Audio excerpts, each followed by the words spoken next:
Hello, hello, hello, hello. This is Warren Redlick. Thank you so much for watching. This is Sunday Live. Started an hour late, but I hope you all can appreciate that. I notified you ahead of time I was starting late. Dropped a kid off at the airport. It's time to go. But let's dive right in. I see a lot of people in the chat talking about the Plaid fire, that there's this news story that a Plaid Model S was on fire, and there were 3 tweets from 3 different lawyers saying they represent this guy in this claim for the vehicle going on fire, and I'm trying to figure out what the heck's going on. I tweeted this. Now, for those who don't know, I am a personal injury lawyer. I am a car accident lawyer. I pretty much retired from handling car accident cases and personal injury cases, but this is something I've done since 2000, well, since 1996. I've been handling, no, maybe even late 1995. I've been handling car accident cases since late 1995. So a very long time. It doesn't make any sense. The car is worth, figure, $150,000. If it's genuinely Tesla's fault that the car blew up or burned up or whatever, then Tesla will give you your $150,000 back. I don't think that's going to be a big fight. If you hire a lawyer, then the lawyer gets a third. Now, the lawyers split the third. You don't have to pay a third to each lawyer. But if you hire a lawyer, the lawyer gets a third. So now you only get $100,000 and the lawyers get $50,000. You didn't even give Tesla a chance to pay you back the $150,000. He hired a lawyer within 3 days. He's immediately hiring lawyers for this. This is a little fuzzy. This is a little confusing. Why would you need 3 lawyers? And I want to be clear about something. What's the value of the case? It's not worth more than $150,000. The guy wasn't hurt. It's the value of the car. There's no other value in the case. Where do you manufacture additional value in this case? I don't get it. It's done. It makes no sense. Mark Garagos is a fairly famous lawyer. These other 2 guys are minor lawyers. Maybe one of these guys, maybe Ben works for Garagos. I don't know. But none of this makes sense that you would jump on a lawyer immediately. Now, I've heard theories. I have no opinion on this. I don't know the facts on this. I've heard theories that the guy involved, I forget his name off the top of my head, Bart Smith, I think, supposedly the guy's name. That supposedly Bart Smith works for a company called Susquehanna, which is some kind of investment firm. And there's a theory that that company benefits if Tesla stock goes down or Tesla stock doesn't go up. I don't know. It doesn't make sense to me you're a smart guy, you're a wealthy guy, your car blew up. You just got it. It wasn't your fault. You just go to Tesla and get your money back. Or you get a new car or whatever, You give the company a chance to take care of you. You don't run to a lawyer to give away a third of your money. It makes no sense. It just makes no sense. So that was it. I don't want to go more in depth than that. Maybe we can talk about it in the Q&A later. People have questions. I could see people talking about it in the chat, so I just want to address it. So here's what I'm excited about. What I'm excited about is Tesla deliveries, and I came up with a spreadsheet. Okay, so the top of the spreadsheet is 2021. The bottom of the spreadsheet is 2022. And the middle is a little bit of explanation. So the first row is real. The first row is what happened in the first quarter of 2021, that Tesla's deliveries were 184,877 vehicles. That's slightly more than was in the press release on April 2nd, because they say they might be off a little bit and they were able to count better by the time they did their numbers for the slide deck. And the slide deck said the deliveries were $184,877. Auto revenue was $9 billion, $9.002 billion. That works out to an average selling price. Let me see if I can make this work. Did I do this? That works out to an average selling price of $48,000, or $48,692. That's auto revenue here. I'm not good at this. Auto revenue here, $9 billion. Divided by 184,877 deliveries gets you about $49,000 average selling price.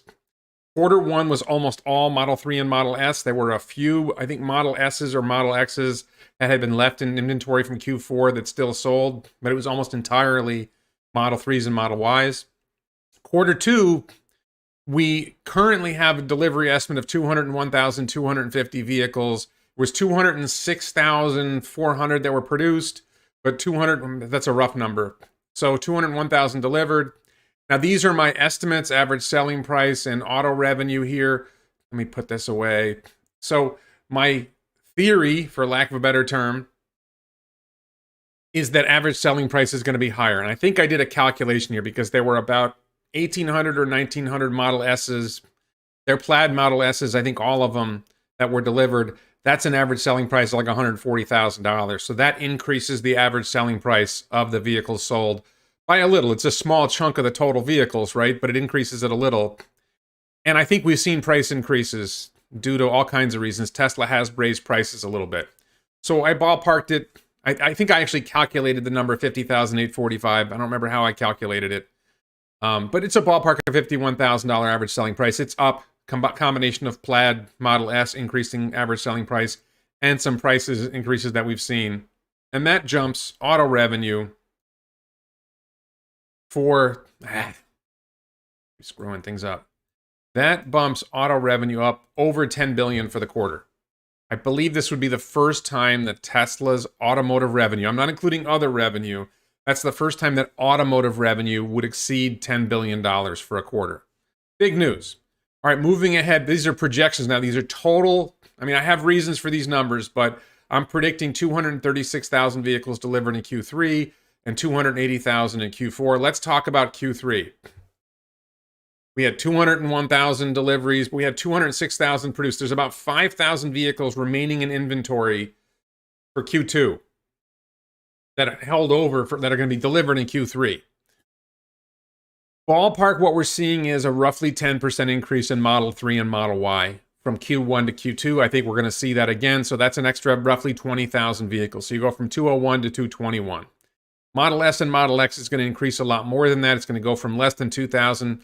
I think maybe 12,000 vehicles in the quarter. Maybe it's 10,000, so I may be a little high there. And then you got the 5,000 in inventory. You add that all together, you get 236,000 vehicles delivered. Now, something else good might happen, something bad might happen. I think we're in the 230 to 240 range, but this is an estimate.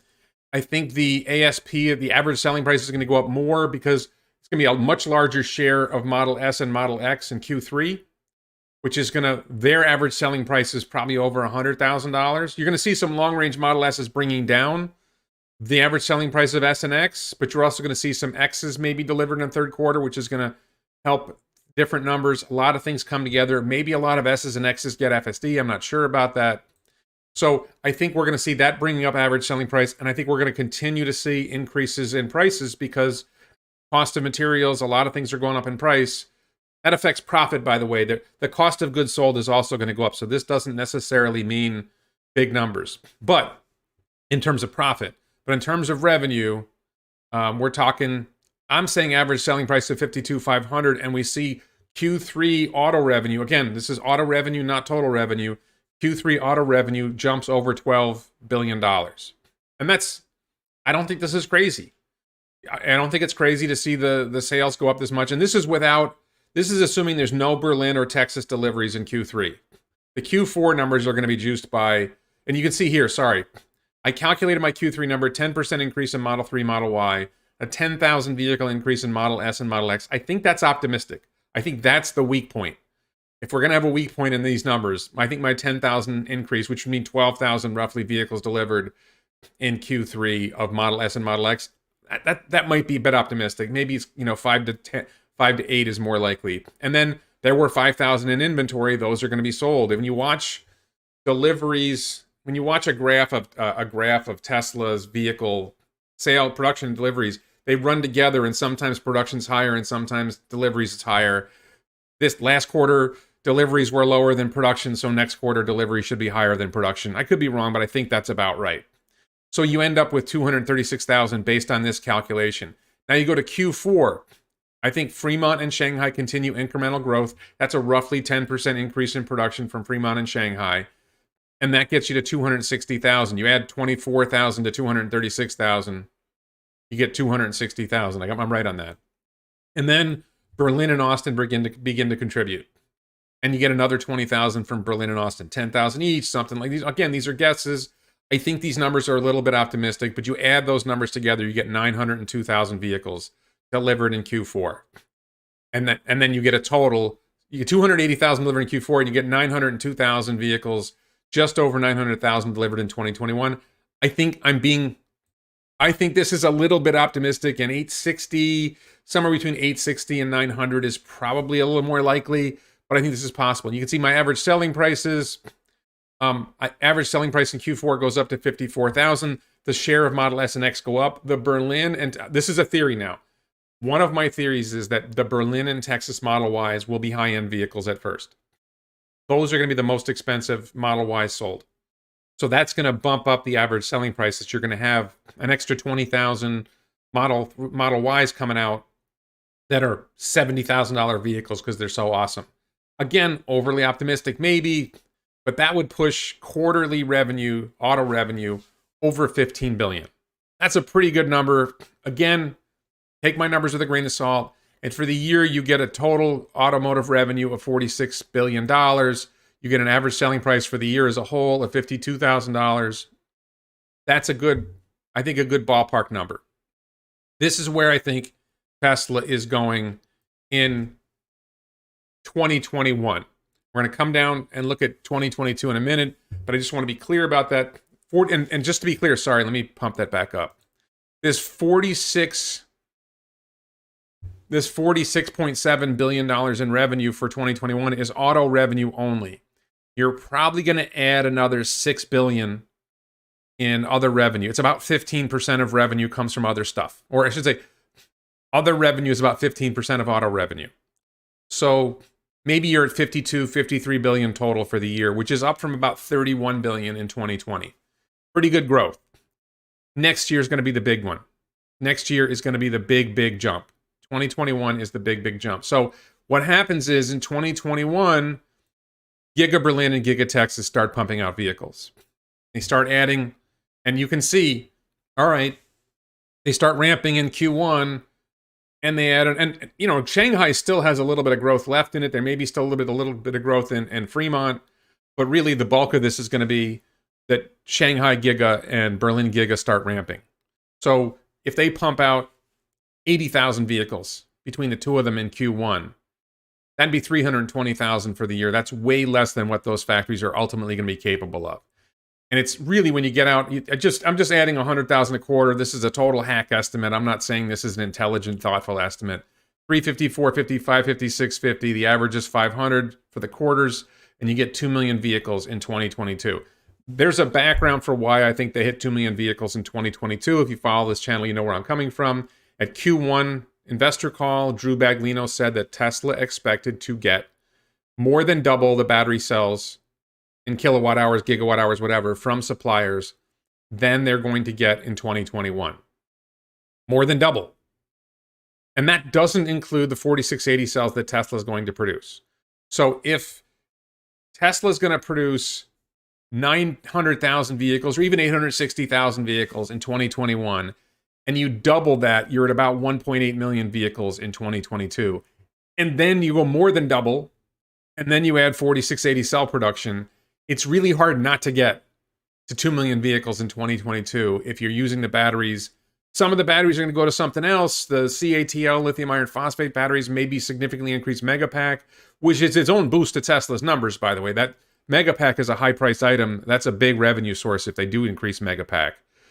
So really good stuff here, but I think you can see if you're going to more than double sales from suppliers in 2022 compared to 2021, it's hard, and then you're going to add 4680. It's hard not to get to 2 million vehicles in 2022. I don't see, you really have to find some way of screwing things up to not get to 2 million vehicles in 2022. Then the rest of it, I've got average selling price dropping to 52,000 in Q1 from my 54,000 before. I've got average selling price dropping to 50,000 in the final two quarters, and the overall average selling price is below 51,000. I think this is pessimistic. I think that we're going to see S and X fully ramped, so that's going to be a significant increase. If I'm correct about Model Ys, that Model Y is going to have an ultra premium value because it's going to be an amazing vehicle. That should pump up values. But at the same time, if they really increase supply, at some point, maybe they hit that point where there's not enough demand and they have to lower prices to attract buyers. And, you know, you also have this inflationary stuff going on in the economy. These numbers are total, I'm winging it, right? But, you know, to call it $50,000 and you end up with 2 million vehicles at a roughly $50,000 average selling price, you end up with $101 billion in automotive revenue for the year. Again, you're going to add a ballpark of 15% on top of that. You get to about 116 billion.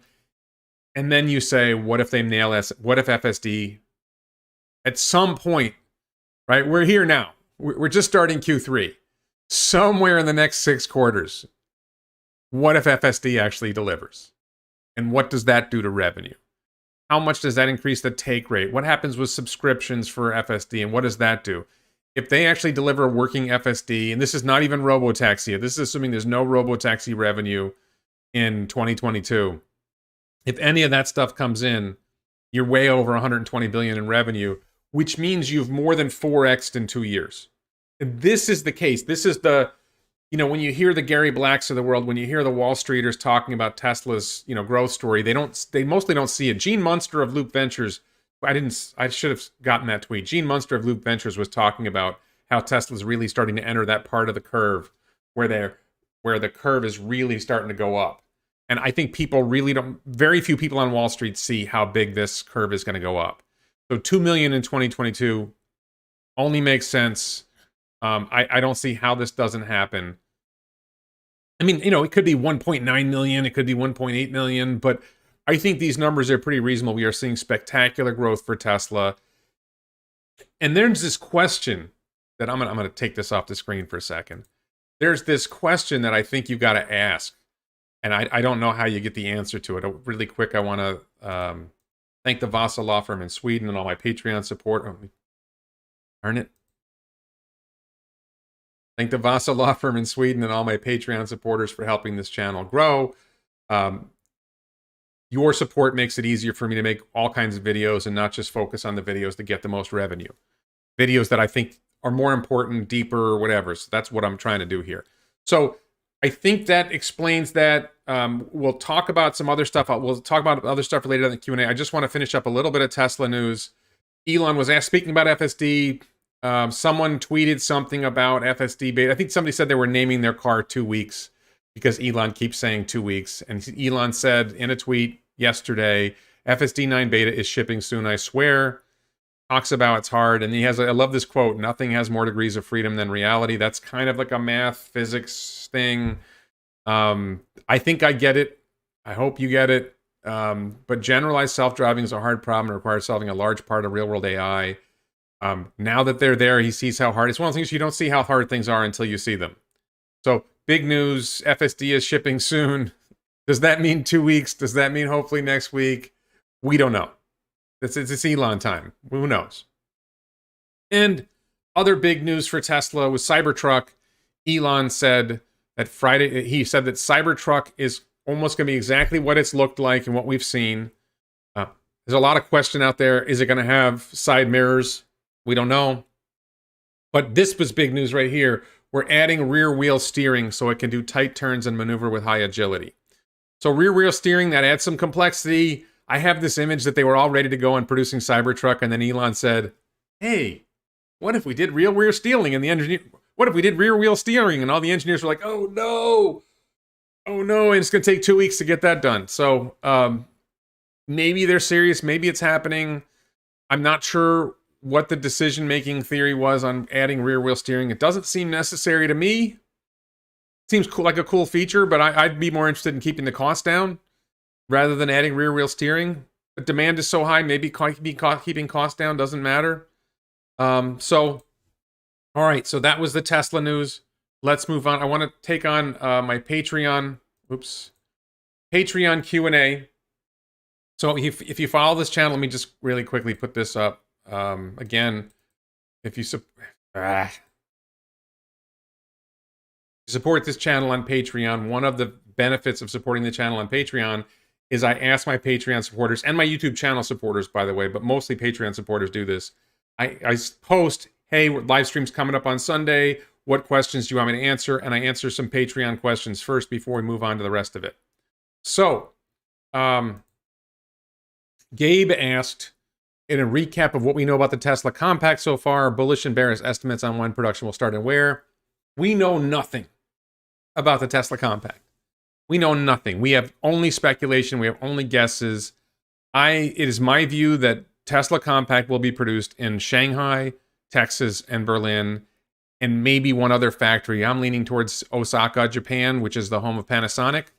But that's my gut guess, is that it's going to be produced in 2020. That the fact that will announce something in 2022 once Giga Texas and Giga Berlin are up and running and ramping to some extent. That's when they will say, okay, it's time. Maybe they're a quarter of the way through the ramp, they're halfway through the ramp. At some point, they're going to have a day where they say, okay, let's talk about the next generation Gigafactory, and we're going to get an explanation of how the next generation Gigafactory is going to be so amazing.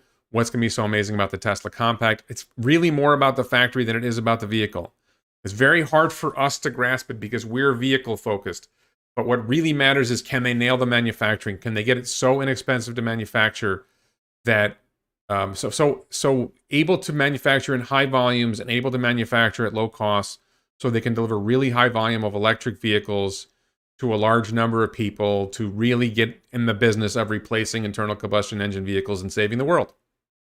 So Gabe also asked, how many Tesla semis do I think we'll see in Q4 this year, 2100?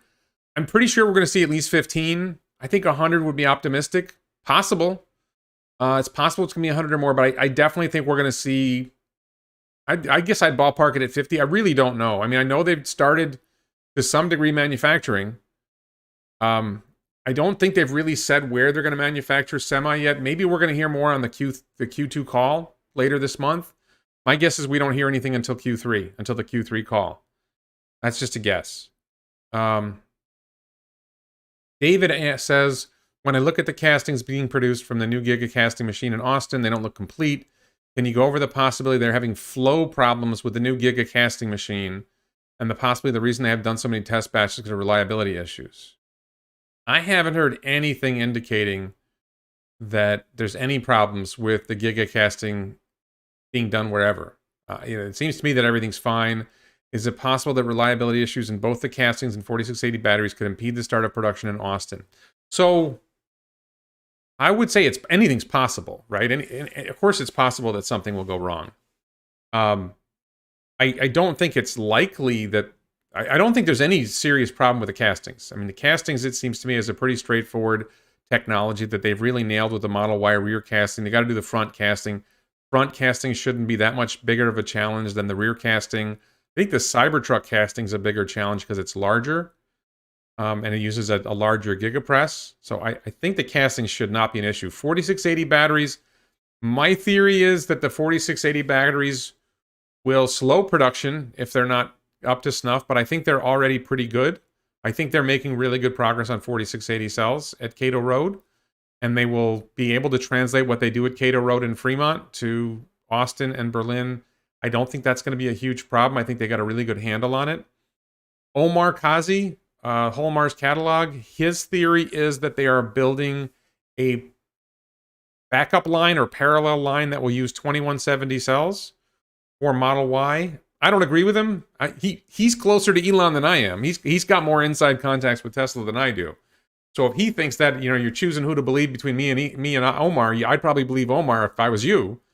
But I personally don't think that makes sense. I think they're going to do just 4680 structural pack, because I think, as I understand the theory, the 2170 Model Ys in Texas and Berlin would not be structural pack. I just don't think it makes sense. I don't think that's where they're going. I think they're going all in on structural pack and 4680, and I think it's all going to be fine.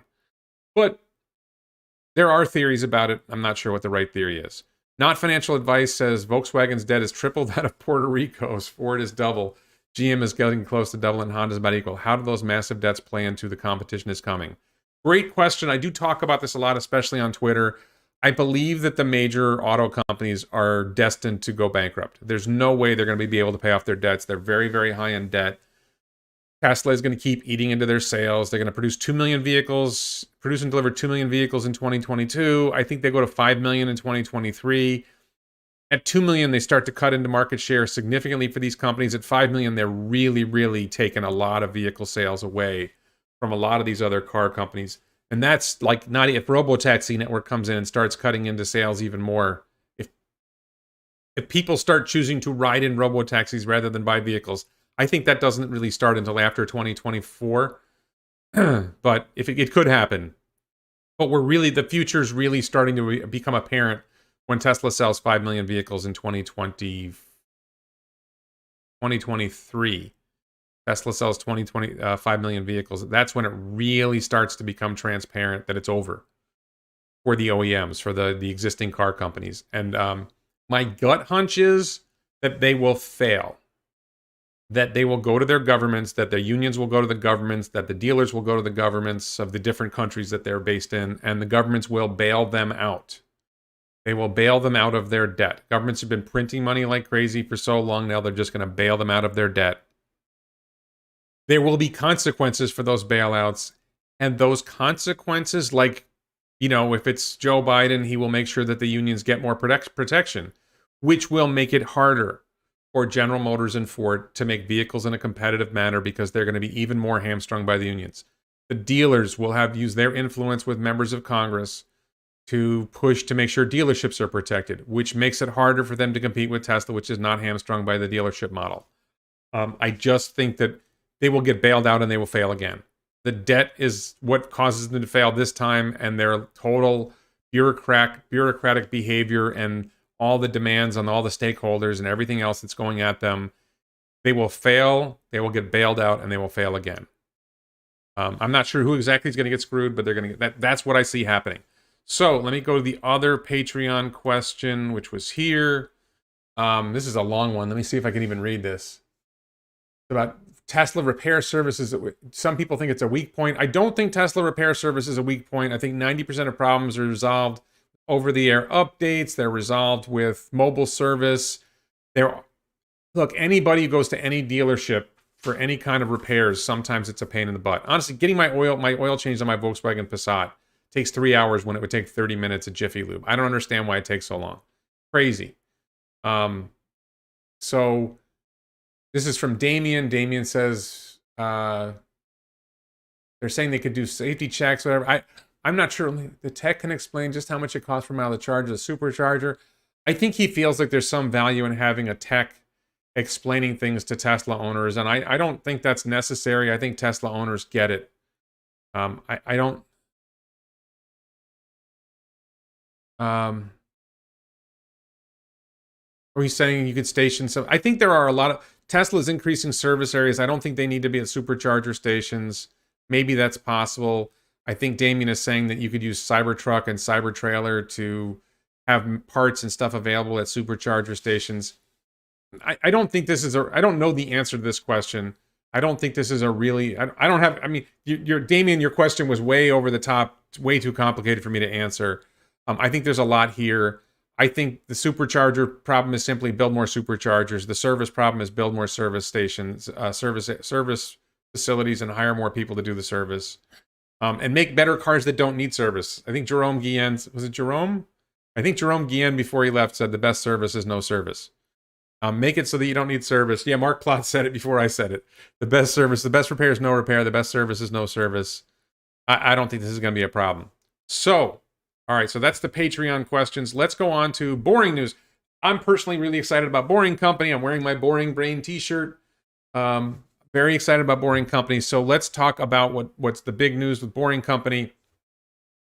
The mayor of Fort Lauderdale tweeted that Fort Lauderdale received a proposal from the Boring Company, Elon Musk, the Boring Company, to build an underground transit loop between downtown and the beach called the Las Olas Loop. He called it an innovative and unprecedented approach to addressing traffic congestion and transit needs. I'm going to be talking about this for 10 to 20 minutes. So if you don't like the Boring Company and you're watching this later, skip ahead to SpaceX. Just follow the arrow over here. Follow this arrow. This arrow will move ahead to where SpaceX is. If you don't want to hear about the Boring Company, I think the Boring Company is absolutely amazing. So the Las Olas Loop. Let me just show you really quick. This is a map of Las Olas Boulevard and a little bit more. Let me get my little arrow up here. Okay. So this is Las Olas Boulevard right here. This line here. This is the beach at Las Olas. This is the west end of Las Olas, but it actually extends to here. This is Broward Boulevard up here. Broward Boulevard. Fort Lauderdale's in Broward County. This over here is the I can read it. Brightline Fort Lauderdale, which is a train station. It's a train system. And This is the Museum of Discovery and Science, and right next to it, not marked on the map, is the Broward Center for the Performing Arts. My family has been going to the Broward Center of the Performing Arts and Museum of Discovery and Science for the last 10 years. With some regularity, except for COVID, we haven't gone as much. I did just go to Las Olas yesterday in anticipation of doing this video and to meet a friend who's another Tesla nut. But just wanted to say, so I think the idea is there's a parking lot. There's actually a parking lot that's being converted to a park right here at the beach on the west side of, this is A1A, I think it's called, is the road that runs along the ocean. And in the southwest corner of this intersection, there is a parking lot that I believe is going to be being converted to a park. And I could totally see that being the endpoint for the Las Olas Loop. This section here is mostly housing. There's a lot of condo buildings. You're going to see, I'm going to show you a video of this in a second. This is like condo buildings, and there are some like really high-end luxury homes in here. Okay, so I don't think there's going to be a lot of stops in here. I think the big section is over here. There's what's called, I would call it the Strip. There's this section of Las Olas Boulevard that has a bunch of restaurants and stores and shops, and people walk and people cruise, and it's terrible traffic. Delray Beach, which is just north of here, and I was in Delray Beach recently. There's a Strip in Delray Beach. There's these sections where you have all these shops and restaurants, and people, they get crammed with people, and the cars move really slow, and it's a really slow section. So if you could put tunnels under Las Olas Boulevard, you would really, really increase the flow of traffic, maybe reduce the number of cars on the road and make traffic flow smoother. And then there's a whole bunch of spots along here, big parking lot here, big parking lot here, big parking lot here. There's different places where you can put, there's a little river right here. You're going to see this restaurant. You can see the little restaurant sign. We stopped at that restaurant yesterday, Casa Sensei, on this little mini river.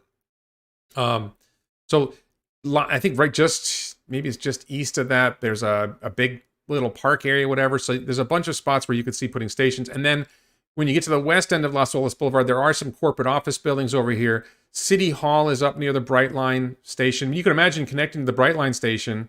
And if people actually ride trains, which as far as I know, that not many people ride the trains, but that might increase train ridership. It might make it more useful to ride the train because you can take the train to Fort Lauderdale and then take the loop to get to the Strip or to get to the beach. I think connecting it to the Broward Center is a very, when we are doing shows, it is a very popular place to go. Museum of Discovery and Science, a great place to bring your kids to see things. And there's a really nice park here. This park could be a good spot for a station, or maybe it's Brightline, Fort Lauderdale, or City Hall, somewhere around here. There's a bus station just east of the train tracks. A lot of stuff here to connect to. So let me take that off and take that off. Let me just show you what it looks like. This is video I shot yesterday. This is sped up. This is a restaurant. And actually, let me go right to the beginning of this video. Hang on a second. Where is that video? I thought this was really cute. Right at the beginning of the video, you can see there were a couple of horses. A couple of cops on horses on the street. I just thought that was kind of cool. Anyway, let me make this a little bigger. So this is a restaurant. There's a woman on the corner there playing music. I silenced this so you won't hear that. Bunch of people walking on the street. This is not in the heart of the Strip yet. This is just east of where the Strip gets really hot. This is probably halfway to the ocean. But it's halfway to those that where that housing is, where that high-end housing is, and but you can still see there's pubs, there's restaurants, there's a whole bunch of different things. This is that river I mentioned. This is the north side of Las Olas Boulevard and that river. The other side is where Casa Sensei was. I didn't include that I don't think I included that in this video. Just to give you a sense of where things are. And this is just me walking down the street. Louis Bossi is a restaurant I've been to. It's a popular Italian restaurant chain. You can see people park funky vehicles, crazy vehicles there. This sign here is the start of the real shopping district. This is where the street really gets active and hopping and where there's a lot of stuff going on. This is like 1 o'clock on a Saturday. It's not like peak time. This place gets a lot busier in the evenings. Will there be a tunnel for horses? Come on, man. Just a little bit more of me walking again. This is double speed. That's why that bicycle was moving so fast. I didn't notice that when I was editing the video. So I just wanted to give you a feel for Las Olas Boulevard. People walk up and down the street. A bunch of cars. Again, this is, I believe, outside the strip. The main part of the strip is up ahead in the distance there. We're not going to see that part.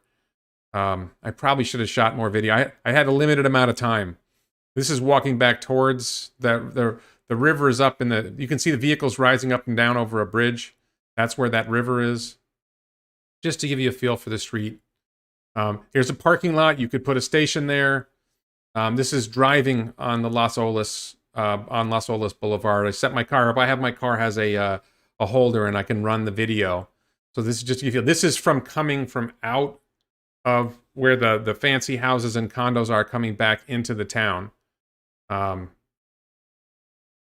this is where you can see it starts to slow up. Traffic kind of freezes up a little bit. This is typical traffic on Los Olas Boulevard, as you're just sitting there not moving. And again, this is double speed, so it gives you some idea. You know, a lot of shops, a lot of people. I guess they're getting ready for Independence Day, so you see a lot of American flags. I'm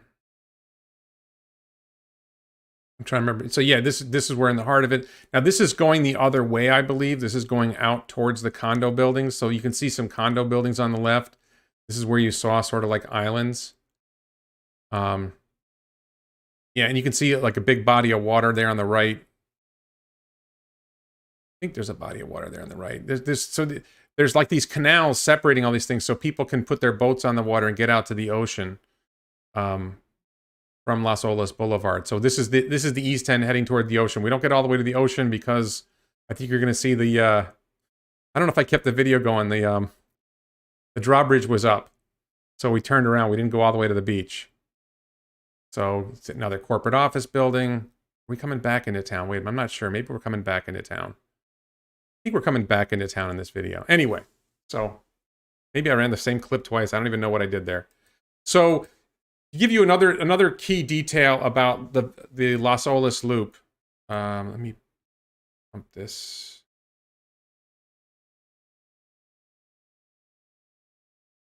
What did I do? Okay, so this is Los Olas here. This is the Museum of Discovery and Science. This is the Brightline Station. So this is where the project is in Fort Lauderdale. Just south of that, this is the Port Everglades. This is a cruise port. Cruises leave from here. There's a lot of shipping going in here. One of my friends is a deputy sheriff who works at Port Everglades. And then this is Fort Lauderdale Airport. So, you know, one step is to have the loop here handling this traffic, but another step, it's not a big jump to say, okay, once we've done that, let's run one down to the airport. And this is where the terminal is. These are all runways and stuff, but the terminal building's here. It's not hard to see running a loop down US 1, Highway 1, to the Fort Lauderdale Airport. That's not, and maybe having an offshoot going to Port Everglades. I don't know how much demand there is for people going to Port Everglades, but there's some. So a lot of potential for Boring Company to add a lot of value in these places. Let me put this over in the corner here. Let's see. So this is a map of South Florida. Let me move my left arrow. Hang on a second. So this is a map of all of South Florida, basically from Jupiter up at the top to Miami down at the bottom, and Kendall, I think, is right here. There's more down here. If you go off the map here, there's Homestead, whatever. But this is basically most of South Florida. I live up here. This is West Boca Raton, Florida. Delray Beach, Boynton Beach. It's, you know, once you've got Fort Lauderdale and they're talking about doing a project in Miami, you can see in the future connecting Miami to Fort Lauderdale, connecting Fort Lauderdale to Boca Raton, Delray Beach, Boynton Beach, all the way up to West Palm Beach up here. Palm Beach, you know, it's very, very conceivable that you can see this becoming like one big system. And you go out here, and this is what's called Alligator Alley, the Sawgrass. This is the Sawgrass Expressway here, but this is I-75 Alligator Alley that goes out to West Florida, to Naples. So much potential to relieve so many traffic problems with boring tunnels. I'm going to talk a little bit more about that in a minute, but I just wanted to get a scale of the way Florida looks. I'm going to come to Disney in a minute, Sprite XP. I'm going to come to Disney in a minute. So that's that. Let's see. So this is South and Central Florida. So this is Miami. This is Fort Lauderdale, where we were. This is where this red pin here is where the loop is. This is where I live. West Palm Beach to Miami. You can see Homestead down here is the furthest reach of that. And then you've got the Florida Keys. Down to Key West over here, Key Largo here, Marathon Key in the middle. The Keys have really horrible traffic. It completely makes sense to me that you would run a loop tunnel from Key Largo to Key West.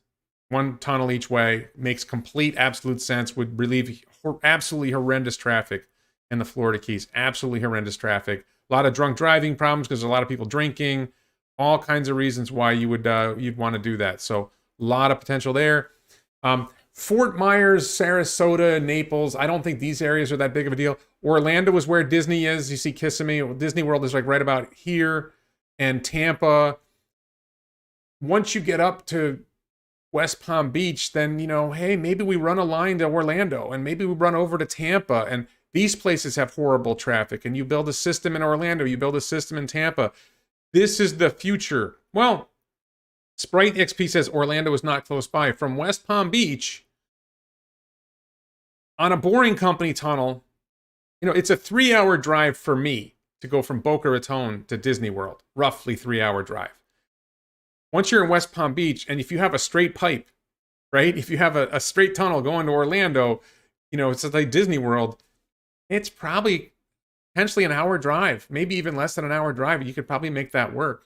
And then Canaveral's over here too. This is Canaveral, so maybe you connect it all to the spaceport and we get into the big future, right? So that's fun. So what do I have here? Okay, so I wanted to talk about a really important detail about the Boring Company that people don't get. If you watch Thunderfoot or Thunder Clubfoot or whatever you want to call them, you want to talk about Thunderfoot, there's this thing people don't get about the Boring Company. Think about you're riding on a bus, you're riding on a train. Think about that situation. You're riding on a bus, you're riding on a train, and you're going from point A to point B, and there's a whole bunch of stops in the middle. So I'm going to put up, this is the Vegas Loop map. Okay, this is a map of where right now the Vegas Loop is just this little section. Let me put my arrow up again. Vegas Loop, this is the Las Vegas Convention Center part of it. That's about 0.8 miles each way, so 1.6 miles total. It's going to connect to Resorts World over here very soon. I think they're already starting to work on that. But ultimately, this is McCarran Airport. This is Allegiant Stadium. Big loop connecting everything. And look at all the stations. Now, why does this matter? I want to talk about why this matters. Why do stations matter? Watch this video. Watch what happens when a Boring Company vehicle, you're riding in a Boring Company vehicle, you're going from station A to station C. What happens when you go through station B? Okay. Let me see if I can. I'm going to start this again. Okay, so we're approaching station B. We've slowed down to 15 miles an hour, 10 miles. We basically slow down to 10 to 8 miles an hour while we're going through station B. And we just drive through station B. We don't stop. And we get to the other side of the tunnel and we start speeding up again once we get to the rest of the tunnel. So you see we're 7 miles an hour, 8 miles an hour. All of a sudden we're heading into the tunnel and I don't think you can see the speed anymore, but we sped back up. So basically what happens I'm going to play this again just so you can see it again. So basically what happens in a station is you go through. You slow down a bit and you go through. Ballpark, it slows you down by about 15 seconds when you go through a station. I think they're probably going to improve this a little bit. They're probably going to get down to where they can go 10 miles an hour through the station. And this is a large station. I think some of the stations are going to be a lot smaller than this. We'll see how it's going to work out. But 15 seconds slowdown. So now imagine that you're on Vegas Loop. Okay, now what would happen if you were on a bus that had 100 people on it and 15 people got off and 15 people got on while you're in the station? Well, that means you're going to stop for about a minute at every station. All right, now let's look at Vegas Loop. Let's look at Vegas Loop again. Okay, you're starting up here and you're going down here.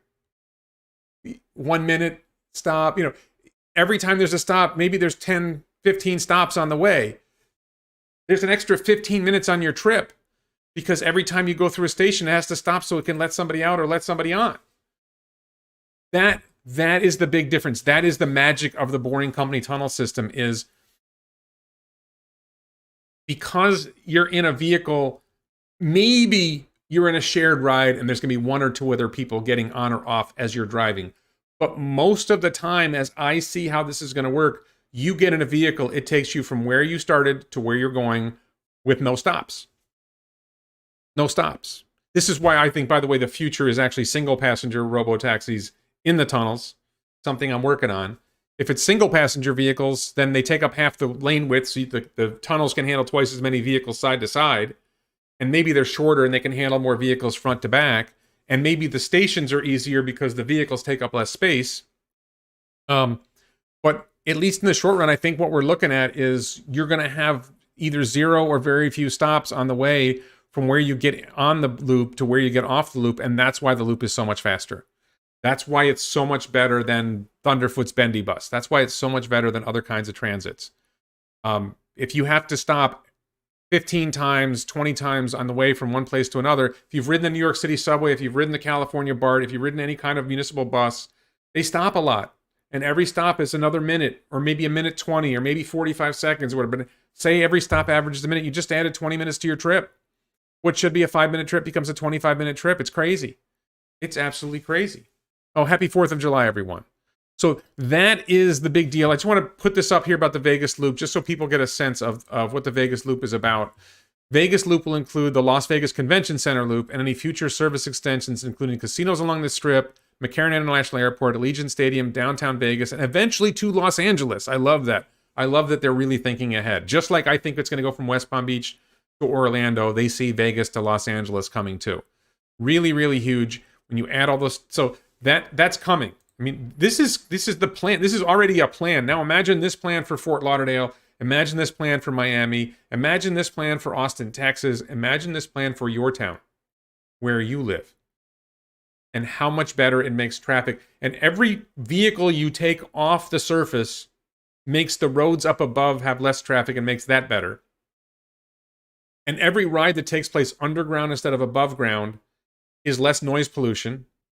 Ultimately, where Boring Company takes us, I believe, is we start eliminating roads and we start replacing roads with vegetation or other useful structures. And we start eliminating parking lots because we don't need parking lots anymore. Just absolutely crazy, absolutely amazing. Really, really good news. This is really, really good news. I'm really excited about this. So maybe we'll talk about this in the Q&A. Oh, Beacon says, do you feel claustrophobic riding inside a car? I've never felt claustrophobic riding inside a car before. Why would I feel claustrophobic riding inside a car now? How do you get a disabled car out of the tunnel? You tow it. Okay, there's a lot of questions about tunnels that I get all the time when I talk about the Boring Company. And it's like, well, how do you get disabled cars out of tunnels now? Any problem that you can envision for the Boring Company tunnel system is a problem we've already been dealing with tunnels. We've had tunnels for over 100 years. Humanity has been making tunnels with vehicles for like 100 years. This is not new. This is not a big deal. Over. It's over. Yes, and Pim makes a great point that municipal transit, whether it's trains or bus or whatever, often ride empty a lot. And that takes energy that's inefficient. The Boring Company vehicles only run when there's somebody who wants a ride. So they use a lot less energy than you would think. Damien says South Miami North on Highway 1A all the way for miles is very congested. You could totally see anybody who's driven on A1A on the Florida coast, anybody who's driven on the California coast could totally see a boring tunnel running up each coast. Absolutely spectacular. There's no concern for tunnel flooding. The tunnels are watertight. There is a tunnel at the Port of Miami. There is the Lincoln Tunnel, goes from New Jersey to New York City underwater. It'll be fine. What do I think the operating speeds will be inside the tunnels? I don't think the operating speeds inside the tunnels is as important as other people think. Certainly faster is better. I believe they just upped the speed to 60 miles an hour.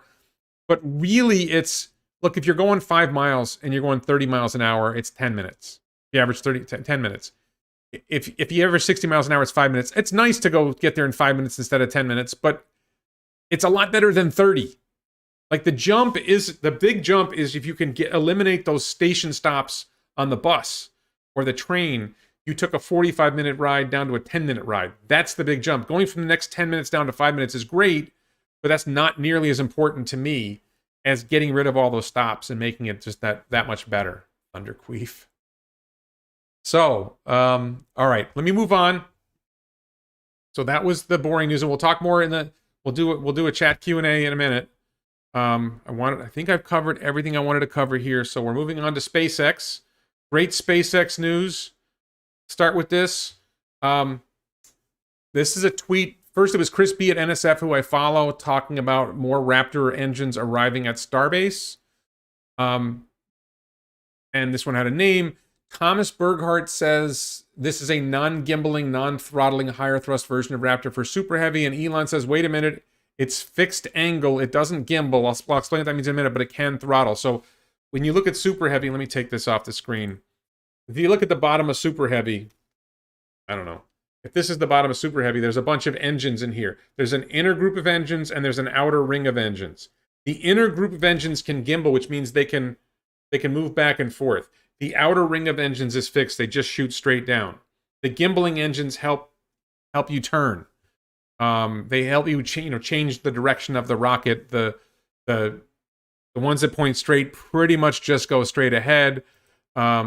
But they can throttle. Now, I suppose you could push on one side and not on the other side, and maybe you get something out of that, but I don't think that's the big idea. I think the gimbaling rockets help steer and push, and the fixed rockets on the outside just help you go up faster, help you go faster, faster, faster. So there was another question for Elon on Twitter. Elon talked about the Starlink cover. When you buy a Starlink kit, by the way, Elon t-shirts and stainless steel mugs at elonbits.com.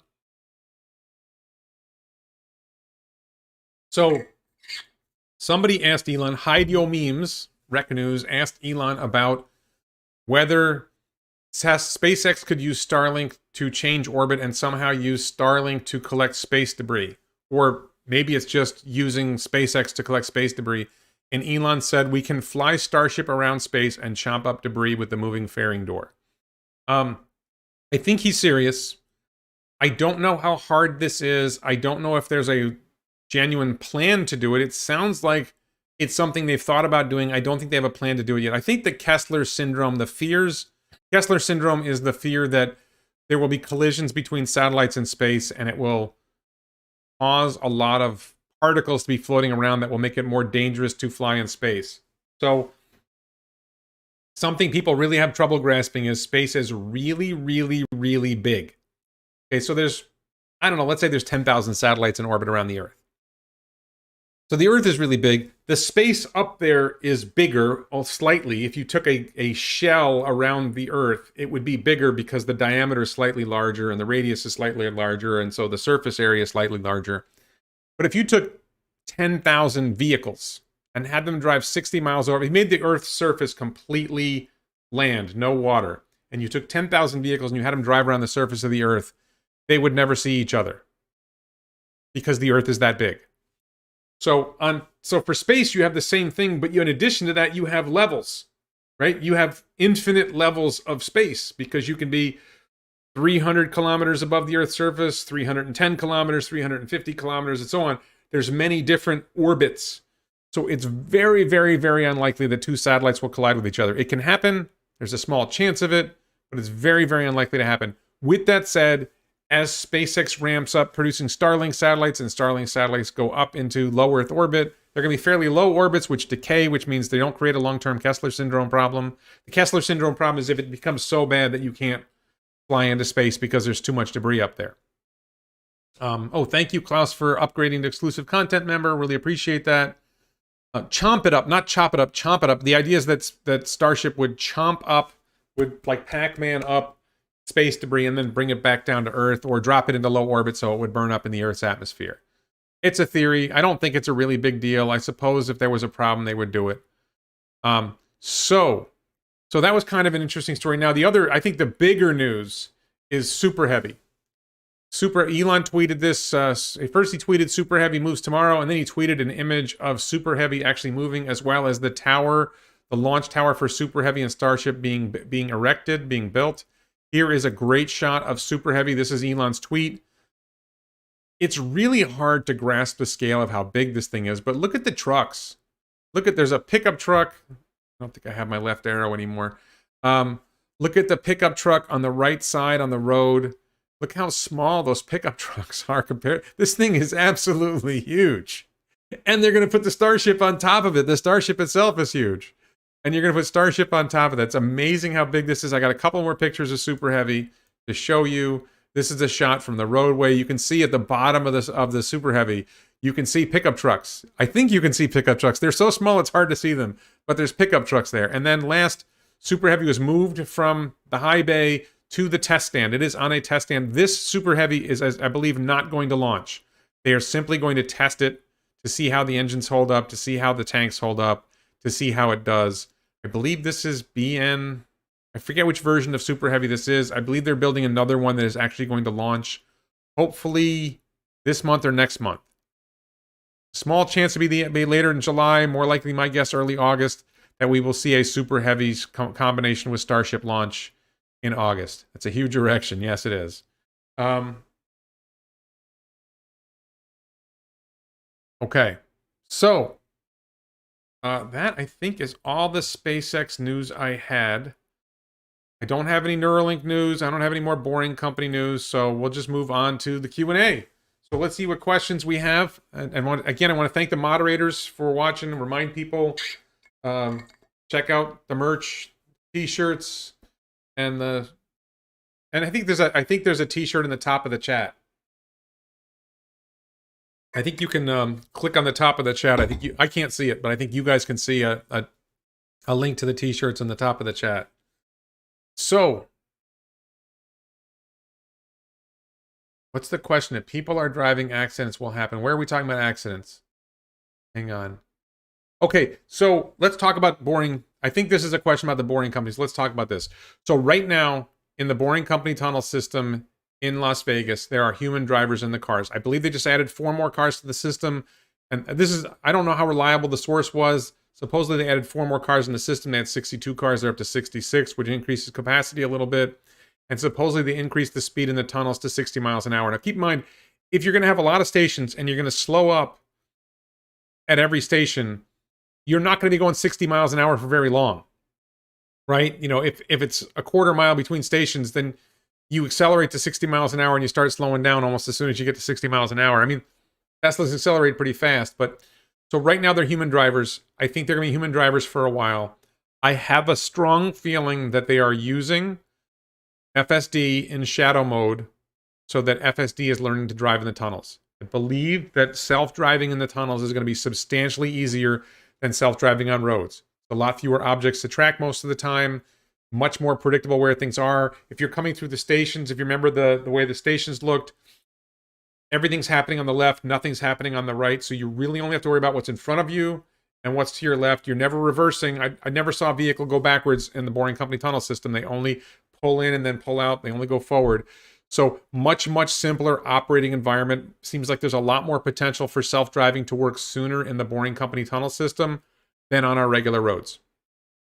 That's an opinion. You know, the tunnel is just go straight. We know they're good at going straight. You do have to watch pedestrians. Pedestrians do walk in the wrong places. The biggest problem in the boring company tunnel system I think they've encountered so far is people don't walk where the cars go. And it's really that simple. Don't walk where the cars go. If there's a car parked waiting for you, you walk to that car. Otherwise, you don't walk in the area. It's very clear where you should walk and where you shouldn't walk. But people are dumb, and some idiot's going to try to walk up the tunnel. As long as the cars can pick up pedestrians and not hit them, and going 8 to 10 miles an hour through the stations really helps this, you're solving a lot of problems. Long run, I think maybe they'll figure out the human factor a little bit better. We'll either train people better or design barriers better or something. You can't really put barriers because the people have to go to where the cars are. But once they get the self-driving down, now you've eliminated the drivers. Now it's easier to operate the system. There's more seats in the vehicle because you don't have a driver in one of the seats. So I think that's probably coming next year. Self-driving vehicles in the boring tunnel system. Probably every early days, Las Olas Loop. I guess depending on how long it takes. Maybe initially they have human drivers in some of these systems, but it really shouldn't take that long to get there. And I have my own theory. Much more efficient in the loop system to have single passenger vehicles.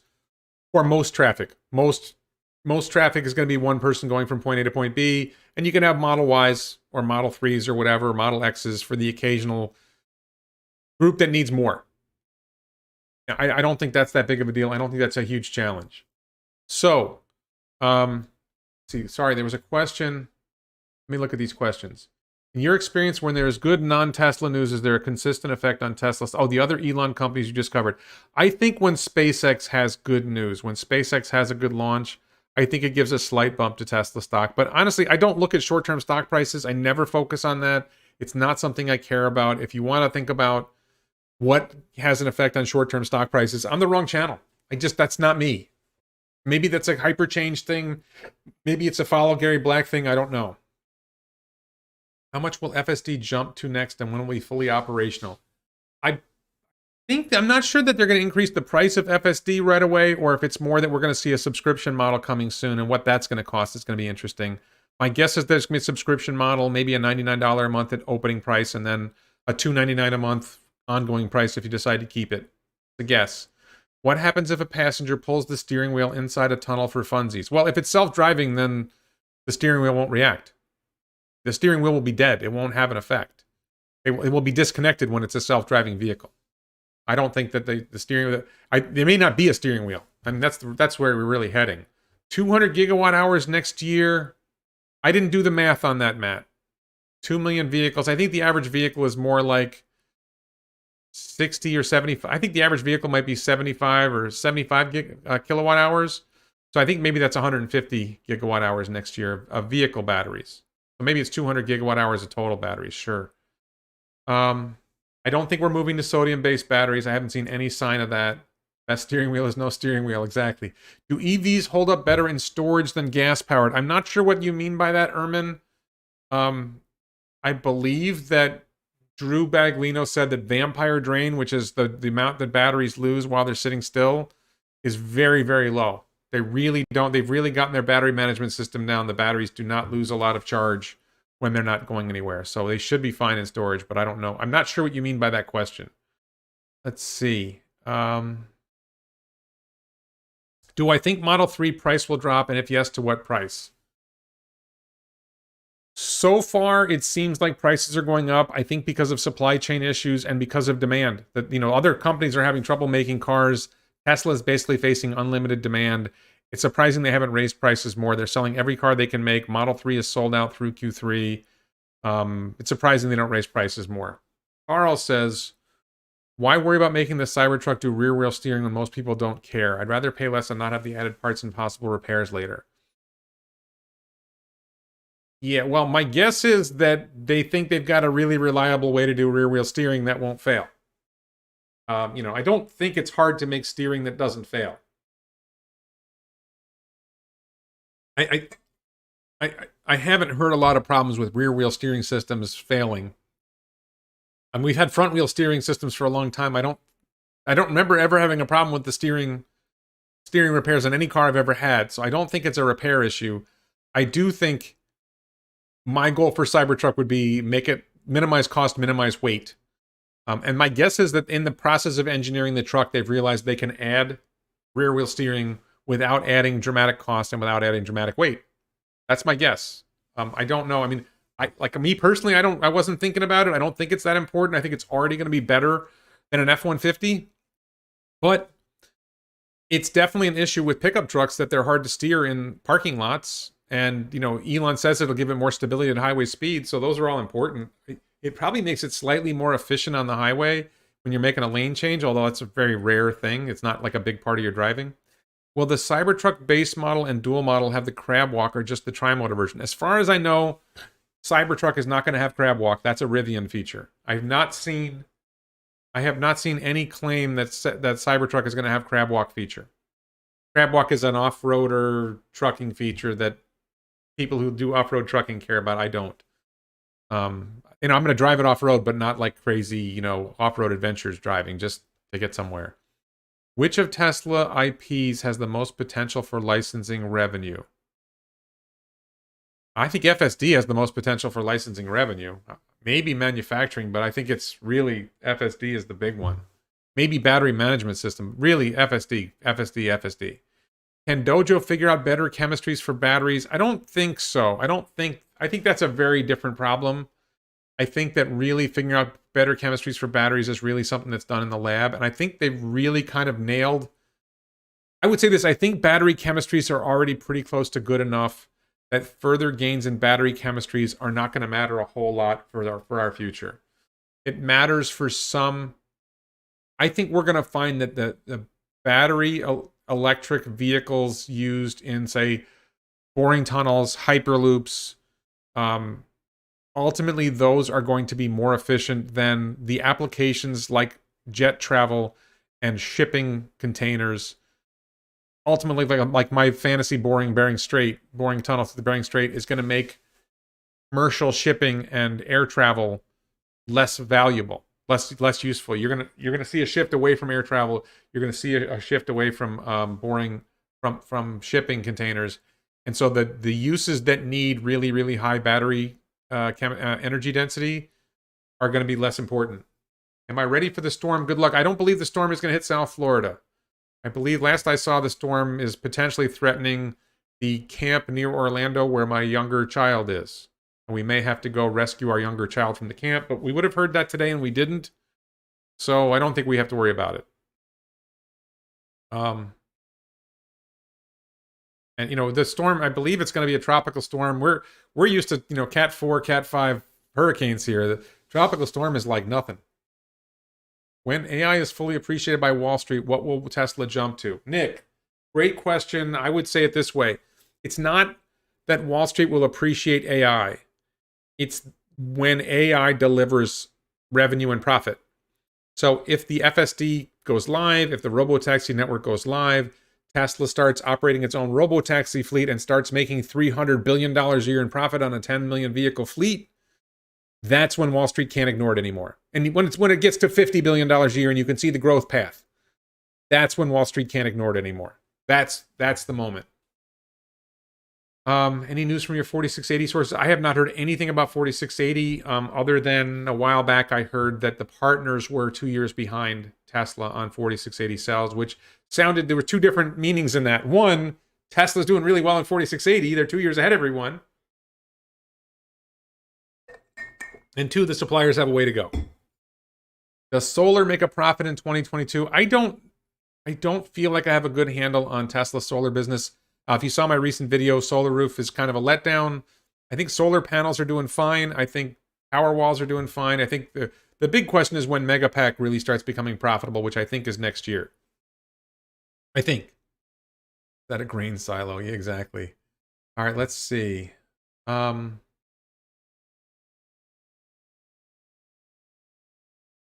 Extending your garage. I believe John Irwin says he's extending his garage this fall so it fits Cybertruck. So when I ordered Cybertruck, I measured my garage. My garage would barely fit the Cybertruck that originally was shown. I believe that Elon has said that they're reducing the size of Cybertruck length and width by a little bit, 3 to 5%. So it's going to more easily fit in my garage. When will Elon announce the next factory? I think that's going to be in 2022 after Giga Berlin and Giga Texas have started significantly ramping. What's with the new 4680 being better than current solid-state batteries? Well, as far as I know, there are no current solid-state batteries. Or if there are, they're very trivial. They're not made in any quantity and they're really expensive. I think the question is whether future solid-state batteries will be materially better than the 4680s. Let's say 5 years from now, somebody actually comes out with a solid-state battery. I think there's some hope for QuantumScape to come out with a meaningful solid-state battery. It's not completely solid-state, but mostly solid-state. Will they get manufacturing costs down so it's cost competitive on a per kilowatt-hour basis with 4680? Will they be able to produce them in sufficient quantities? Will they have other good characteristics? A lot to see with solid-state batteries. Very confident that 4680s are already proving themselves internally to Tesla, and we just haven't seen it yet. Is Tesla using edge computing? I'm not sure what context you mean that in. I would say almost certainly every vehicle is engaging in computing on the edge. Ordered Cybertruck November 2019 Trimotor. When will I get my Cybertruck? I don't remember when Cybertruck Day was. I ordered in the first hour, and I don't expect to get my vehicle until the first quarter of next year if I'm lucky. And I ordered a dual motor. I think there's a fair chance I will upgrade to Trimotor so I can get my vehicle quicker. Do I think, what's the end of the world? Wesam Amir says, do I think it's the end of the world? I don't know what the end is. What the end of the world? I don't think we're at the end of the world yet. I'm a little nervous about it, but I don't think we're. Gordon torched his plaid and then filed it. Yeah. I'm just looking at questions. Let me move this over here so I can see it and not look away from you all that much.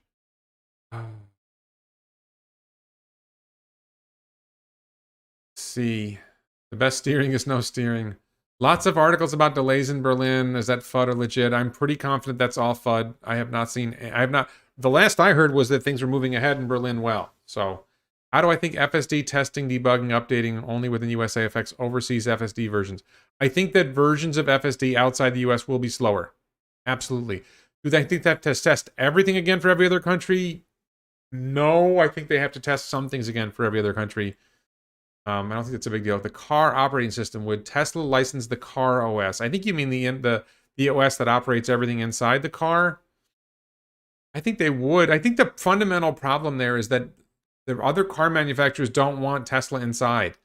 If you go back to when Intel started making companies that had Intel chips in their computers slap an Intel inside label on their box, people didn't like that. Companies don't like that. I don't think Tesla needs to offend. I don't think companies want to be showing that they're dependent on Tesla for what they're doing, fundamentally. So let's see.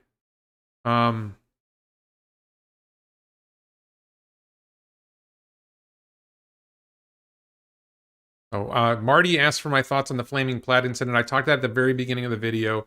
If you go back to the very beginning of the video, you can see what I think about that. Has Gordon Johnson said anything about Q2 numbers? I haven't seen Gordon Johnson on Q2 yet, no.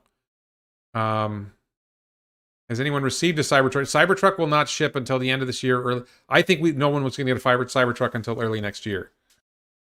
Your dad could get around with Uber for free. Would he still buy a car for $30,000? I think that's... I don't think anybody's going to get around for free. I think that it's going to be very, very inexpensive. Let's see. No need for... No, I think European Cybertruck European Cybertruck might need to be narrower for the sake of European roads being narrow, not because of the steering problem. Can we talk about the doll? What doll? I don't know what doll we're talking about. Everyone has a solid state battery that'll be limited production in 2 weeks. It's the technology of the future and always will be.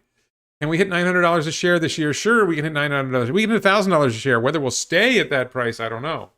I think there's a chance it'll get a bump. I think when we get to Q3 or Q4, when Berlin and Austin start producing vehicles and delivering vehicles, I think that's going to be a moment when it really changes things. I think if FSD actually goes live and a lot of customers get their hands on FSD, like FSD version 9, I think that could bump the stock. But it's really hard to say what's going to wake Wall Street up. I did not talk about this. Joe asks, did I talk about Elon saying that Tesla shareholders will get early access to Starlink IPO? I don't think I've ever talked about that on YouTube. Probably talked about it a little bit on Twitter. I don't know how he would do that. I'm guessing if he said it, he thinks it's possible and he knows more about this than I do. I did not think it was possible to do that. So it may be that it's part of the IPO that the custodians, like my stocks are in Fidelity and Fidelity participates in IPOs, they're going to say you have to give Tesla shareholders first bite at the IPO, whatever shares we allocate to your brokerage. Maybe that could be a part of it. It doesn't really make sense to me for the interests of the SpaceX shareholders, who are the ones who benefit most from a SpaceX or Starlink IPO. I don't see how it benefits them to restrict the IPO or favor Tesla shareholders in the IPO. On the other hand, if the IPO has a fixed price and it doesn't really matter, Rob Markovich says, Warren, do you think Biden and Democrats being in bed with United Auto Workers is affecting a possible tax credit because it helps Tesla more than OEMs? I don't think it's just the UAW. I mean, the answer is yes to the second part of the question. I think that government in general, Democrats and Republicans, figured out that if they approved the tax credit that they were working on, that it was going to massively benefit Tesla and benefit Ford and General Motors a lot less. And it's not just union auto workers, it's also dealerships, which have a lot of the car dealers have a lot of political influence on a lot of members of Congress. So I think that it shows the lie that the Democrats care about the climate or care about promoting EVs, the fact that they didn't get something done. They have majority of both houses or effective majority of both houses. They can make deals if they want to. It's not like Republicans are ideologically opposed to EV tax credits. If they wanted to sway if Nancy Pelosi and Chuck Schumer and Joe Biden were dead set on getting these EV credits through, they could have bought off a few Republicans or a few Democrats or whatever to get what they wanted done. They don't really care about the EV tax credit. It's not important to them. It's not really important to Tesla. Tesla's doing great without it. It would make Tesla a lot more money, but Tesla's not having trouble selling cars. So the problem is that the other companies aren't making enough EVs to take advantage of the credit, and they're not going to. So I don't know if the EV credit's ever going to happen. From a standpoint of believing in ending climate change, politicians should be doing it, but they're not. From my perspective, we should all get 100% tax credit on everything, and then we don't have to worry about it. So Scott, I believe you're incorrect. For the proposed EV credit that I saw, the tax credit for a Mexican Ford Mustang Mach-E would have been $7,500. It would not have gotten the $2,500 for being made in the USA, and it would not have gotten the $2,500 for being union made in the USA.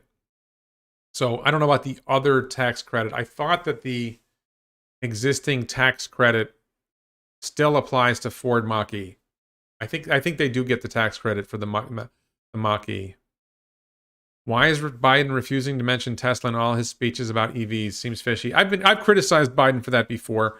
He did a Chevy commercial during his campaign where he talked about how, Chevy and American car companies were going to start making EVs. It's like, hello, Tesla's making EVs.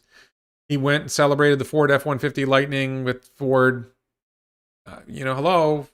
As far as I know, Biden has never mentioned Tesla, and he's never mentioned Elon Musk by name. Neither one of them. I don't know why.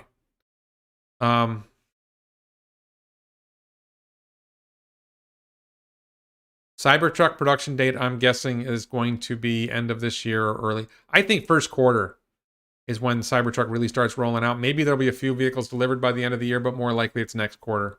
It's Q1 2022. And, predicting Tesla is a really hard thing to do. Somebody says, we have semis in Europe. We don't need a smaller Cybertruck. I've heard that version of events. I think the practical reality is, although you don't need a smaller Cybertruck, a smaller Cybertruck might sell better and be more comfortable for a lot of people in Europe. I don't think it's too big for Europe. I think it would be better if it was a little smaller for Europe. And Elon talked about doing a Wolverine version, but he has heard from people that the current size would work. And I saw a K-Blazer, a large Chevy Blazer, when I was in Europe back in, what was that, like 89 or something like that? I mean, they exist. They're there. It's just, there's certain places you really don't want to drive that thing in Europe because the streets are so small in some places. What are the kilowatt hour sizes of the batteries in Cybertrucks and semis? Do we know the miles per gallon equivalent of each? So, Steve, we don't have those numbers. There are a lot of people who have estimated the kilowatts in Cybertruck and semi. I think it's a safe bet that semi is around 500 kilowatt hours. And I think that's probably the 300-mile range version. And the 500-mile range version is probably more like 750 kilowatt hours. Possibly smaller than that, but I think those are rough numbers. Cybertruck, I think that the tri-motor Cybertruck to get 500 miles of range is probably going to have about 140 kilowatt hours, maybe 150 kilowatt hours. Dual motor, maybe 120 kilowatt hours or 100 kilowatt hours, and single motors probably going to be 80 kilowatt hours. These are total guesses. I think the bigger issue is how much do they weigh. I am fairly confident that Cybertruck is going to come in, that the tri-motor Cybertruck is going to be just under 5,000 pounds. With 3,500 pounds payload, that keeps the gross vehicle weight rating under 8,500 pounds, which is important for regulatory reasons I don't fully understand. I don't really understand at all. Dual motor will probably drop a couple hundred pounds from that, so that'd be less than 4,800 pounds. Single motor, maybe 4,600 or 4,500 pounds. For each drop, you're reducing the number of battery cells, and you're reducing a motor. And maybe some other things are being left out. Chicken Genius YouTube channel mentioned it might be related to warrants. Yeah, I don't understand how it works. Elon knows a lot more about finance than the rest of us, so if he thinks he can do it, he can do it. Let's see. Yeah, Tesla's making 15 semis for PepsiCo. I've definitely seen that. And Pepsi is, I think it's Frito-Lay, which is owned by Pepsi, is outfitting a warehouse for mega chargers for semi. They are actually already building them. Do I think Europe will see a Tesla station wagon? No.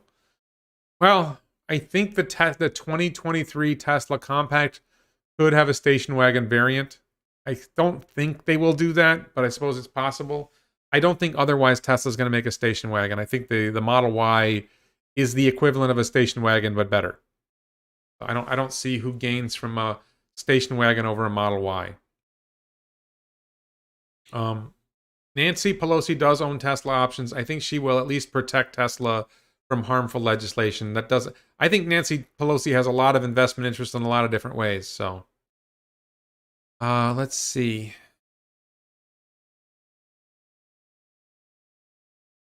$610 I don't think Cybertruck will be much more than 500 miles.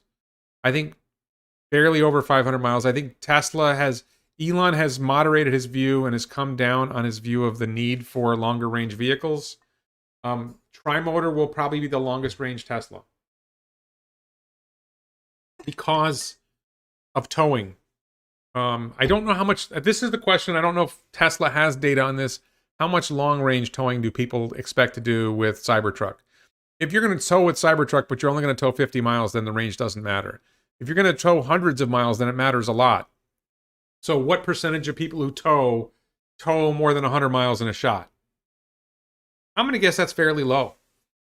And what percentage tow more than 200 miles in a shot?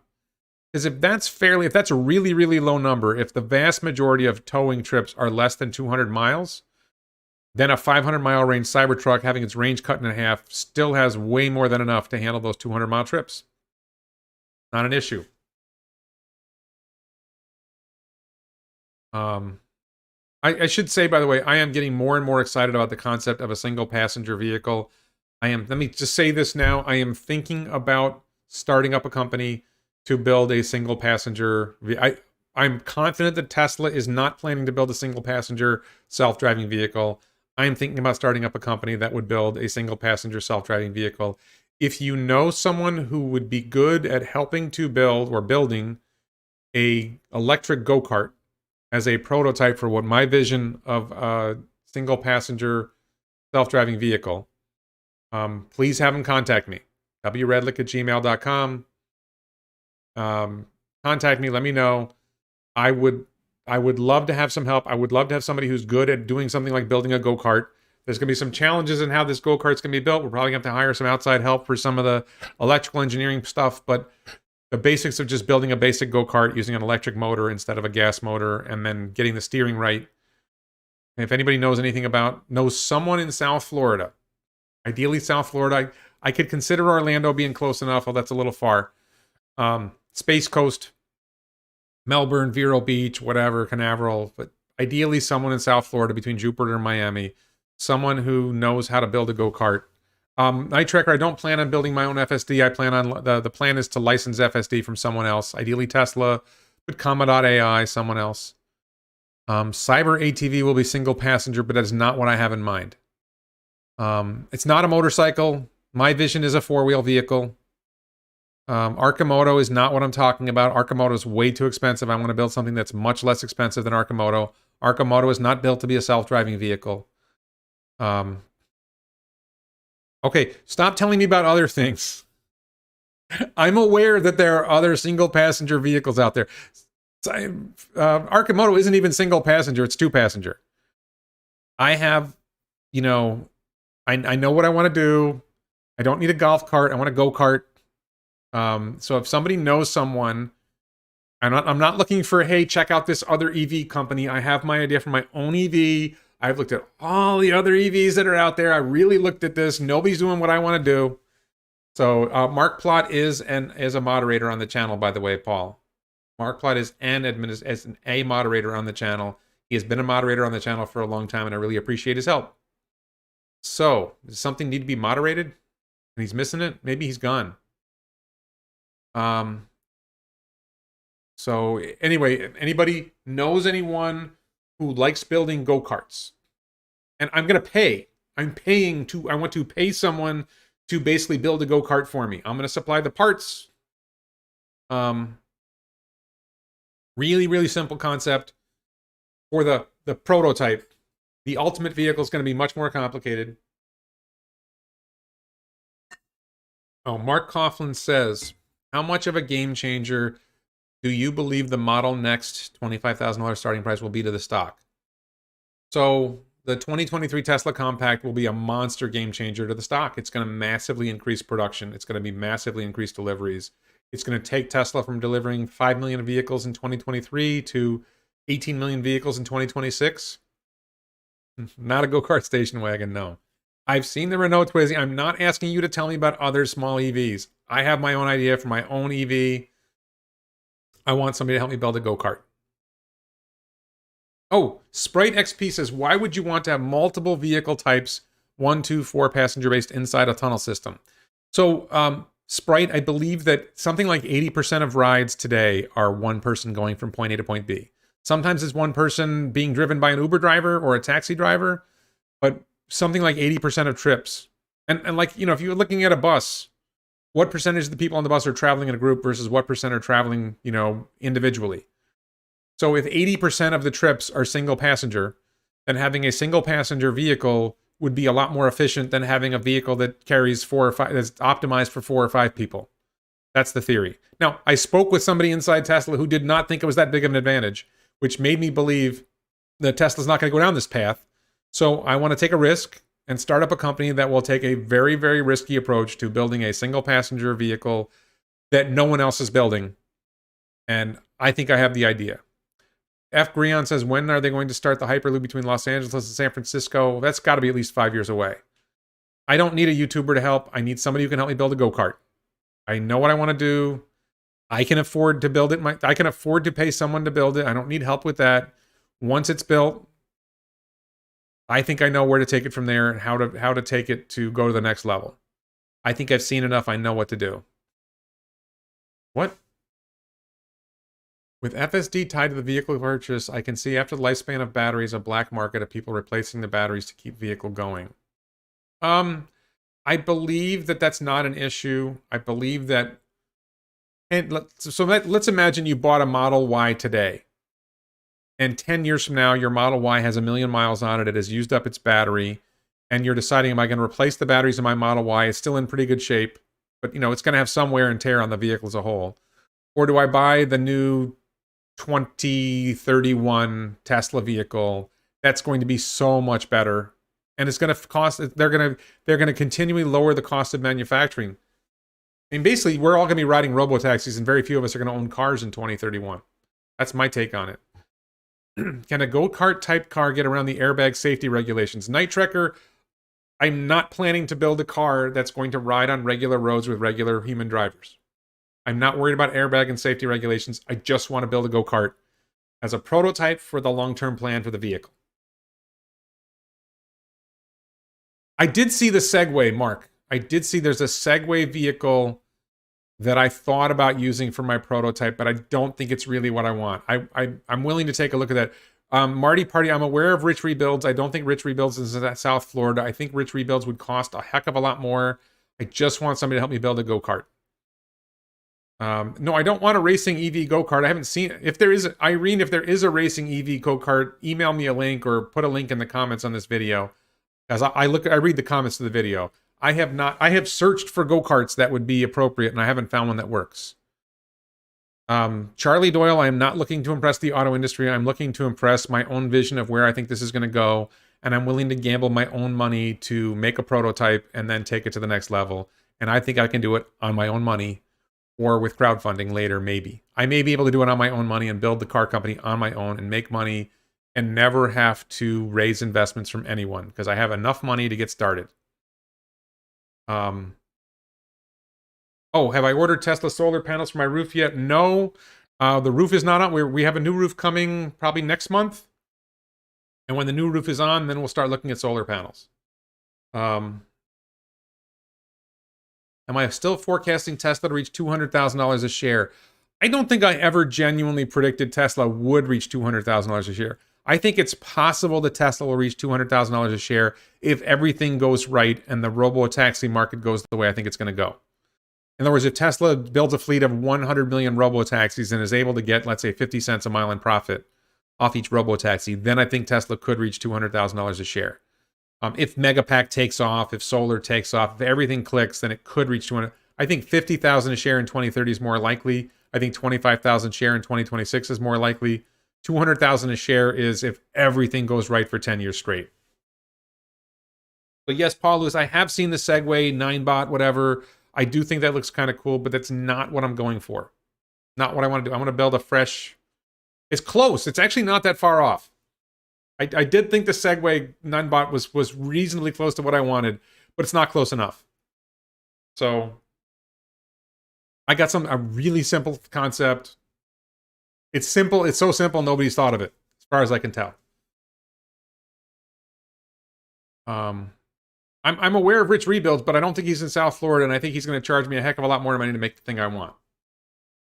So, it's not proof of concept. It's an alpha prototype, Johnny B. I would call it an alpha pro, and I have plans to go to the next level and build the beta prototypes. If the alpha prototype works well enough, and if I have enough money, I'll build the beta prototype myself. Do I plan on manufacturing my own car? I plan on manufacturing my own single-passenger small EV. Yes, that is the plan. I want to manufacture my own single-passenger small EV.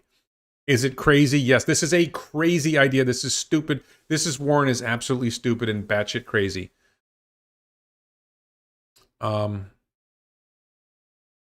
Rich Rebuilds has a Tesla battery fire in a prototype. So, yeah, I think, Johnny B, I think you're right. I think the go-kart I want to build is kind of a proof of concept. But, I mean, I really want to just get something built so I have a sense of it. I'm going to spend like 20 to 50 grand building a go-kart, electric go-kart, and then go from there and then see where we are and maybe raise money or maybe decide I have enough money to do it myself.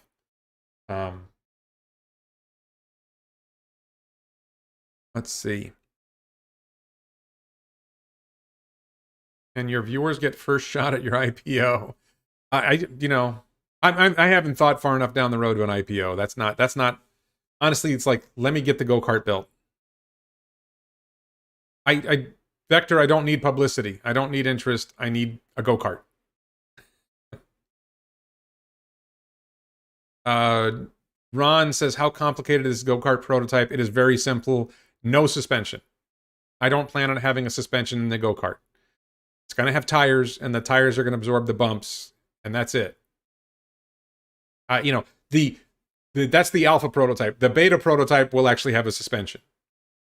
That's the idea. So, what's my take about Giga Berlin in Texas? And those factories help with production and deliveries this year. I talked about that. I believe that they will each chip in about 10,000 vehicles in Q4. No, I agree. I agree. Prototypes are easy. It's a stupid, crazy idea for me to do this.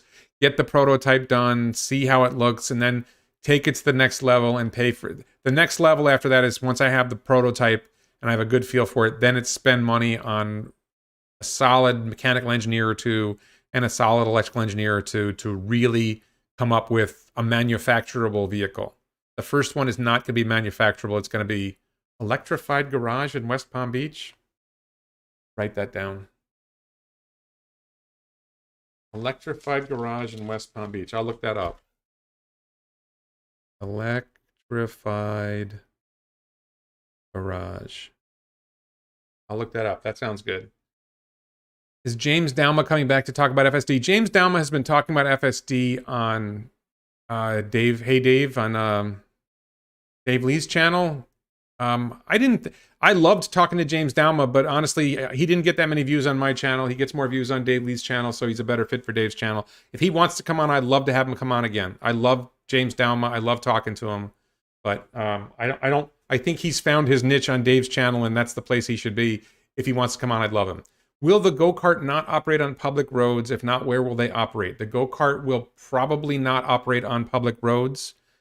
In my vision, it might operate in boring company tunnels. It might, well, I shouldn't say that. It will not operate on public roads in the United States of America anytime soon. I could see it operating in the Caribbean. I could see it operating in poor countries like India. I could see it operating in the boring tunnels. This is an idea that I haven't fleshed out the end result. I have sort of a vague vision of the end result, but I'm sort of like, I've been talking about single passenger pod car robo taxis for a long time, and no one else is doing it, so I think I need to. What are my thoughts about high-speed maglev trains? I think high-speed maglev trains are dead. I think Hyperloop is killing that. I think Hyperloop eliminates the need for it.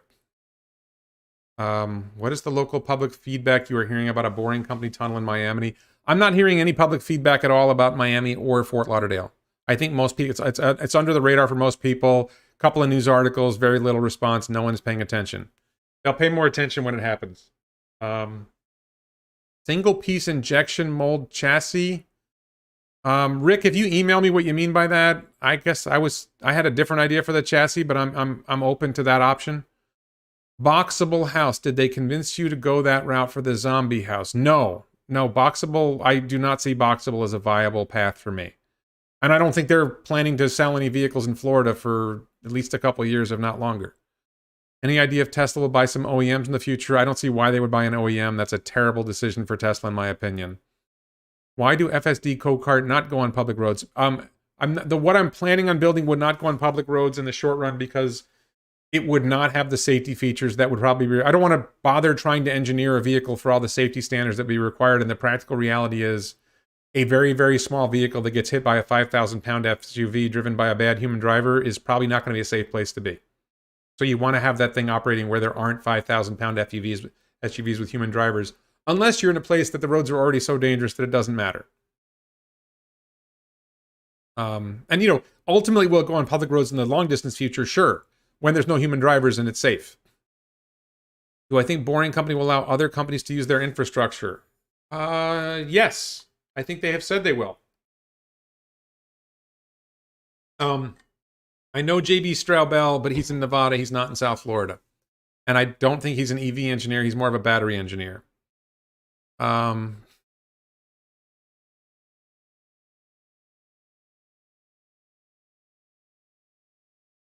Ed, I'm not sure what you're saying. How can you drive it then? How can you drive what then? It's a single passenger vehicle that you sit in like a normal car seat, maybe slightly different angle. That's sort of like, conceptually, I think the angle is a little bit different because you're not driving and you're more reclined, but not laying down, no. It's for, the idea for the vehicle is it's for anything, but practically speaking, I would probably not want to ride in this on a public road myself until we got rid of human drivers. No drive-by on Thunderfoot, no. That's not what it's for. Tunnels would be good, yes. An EV, yes, basically an EV rickshaw. I mean, I kind of see it as competition for the little tiny vehicles people are riding around in India. I think if we could sell them in the Dominican, for people who don't know, the Dominican Republic has a really high traffic fatality rate, a lot of drunk driving. If you're able to offer low-cost rides, maybe you take some people, drunk drivers off the road because they choose to ride in your vehicle, in your single-passenger robo-taxi instead. Ron I, send me an email. Ron I is saying we can build it here in California. Or I don't know if you're saying CA is California, CA is Canada. Send me an email if you're interested in helping out with this. I don't really want to do it in California for a variety of reasons. Number one being I'm far from California. But Detra Ed says if you can't drive it on public roads, what's the point? Okay, first of all, Detra Ed, you can't drive it. It's not going to have a steering wheel. Okay? It's going to be a self-driving car. There won't be a steering wheel. So you can't drive it, period. The point is to provide certain kinds of transportation in certain contexts that probably mostly won't be on public roads in the US until we get rid of human drivers. Doge Army says, what year are all human drivers gone from public roads? How soon does this happen? I think that's a really long way off. Do I recommend Battery Etf? I don't really think I'm the right person to make recommendations about ETFs. I do own LIT, I do own ARKK, and I do own Ross Gerber Kawasaki's new GK ETFs. But I don't recommend them, I just own them. Will the prototype be called the Thunder Creep? I'm actually thinking about naming the company something related to my family. Do you plan to do the go-kart alongside the doghouse idea? I think the doghouse idea is dead. If you missed the video, I tested the doghouse by putting my iPhone with a decibel meter app inside the doghouse and played AC/DC music outside the doghouse, and although the upper frequencies were quieter inside the doghouse, the lower frequencies were actually louder. So it was not a good plan for. I think that the doghouse idea is dead. I'm probably going to throw out the prototype. Chair on a skateboard. It is kind of a chair on a skateboard. That is kind of the concept. Chair on a skateboard. That is close. What problem am I solving? Great question, Edward Patel. The problem I am solving is I am trying to reduce the cost per passenger mile of transportation.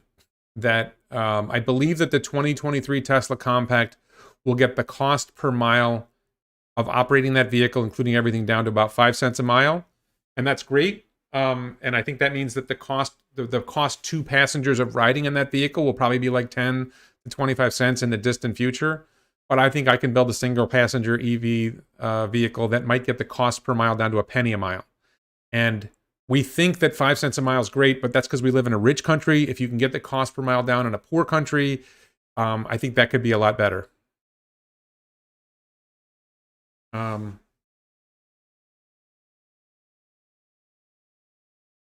the problem I'm solving is lowering the cost of transportation. No lower, no lower, no lower than that. And also, if you make the vehicle smaller, you need less batteries, so you're able to increase the number of EVs that can be produced when you're facing the limit of how many batteries there are that are available. Oh yeah, Admiral Medjay says, driverless go-kart. I'm smelling a lawsuit. Of course you're smelling a lawsuit. It's a stupid idea. Does my dog like AC/DC though? I don't think my dog cares about AC/DC one way or another. I don't know about sound dampening. The basic prototype is, it's not intended to be an e-bike competitor. It's intended to be a low cost of transportation self-driving vehicle. That's it. It's a very, very, very ultra low cost of transportation self-driving single passenger vehicle. That's the idea. That's it.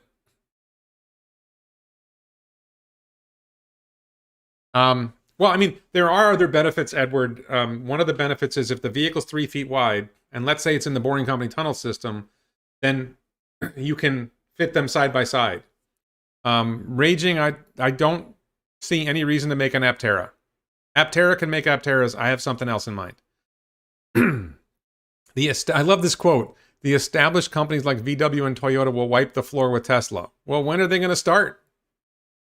Tesla just like massively increased sales.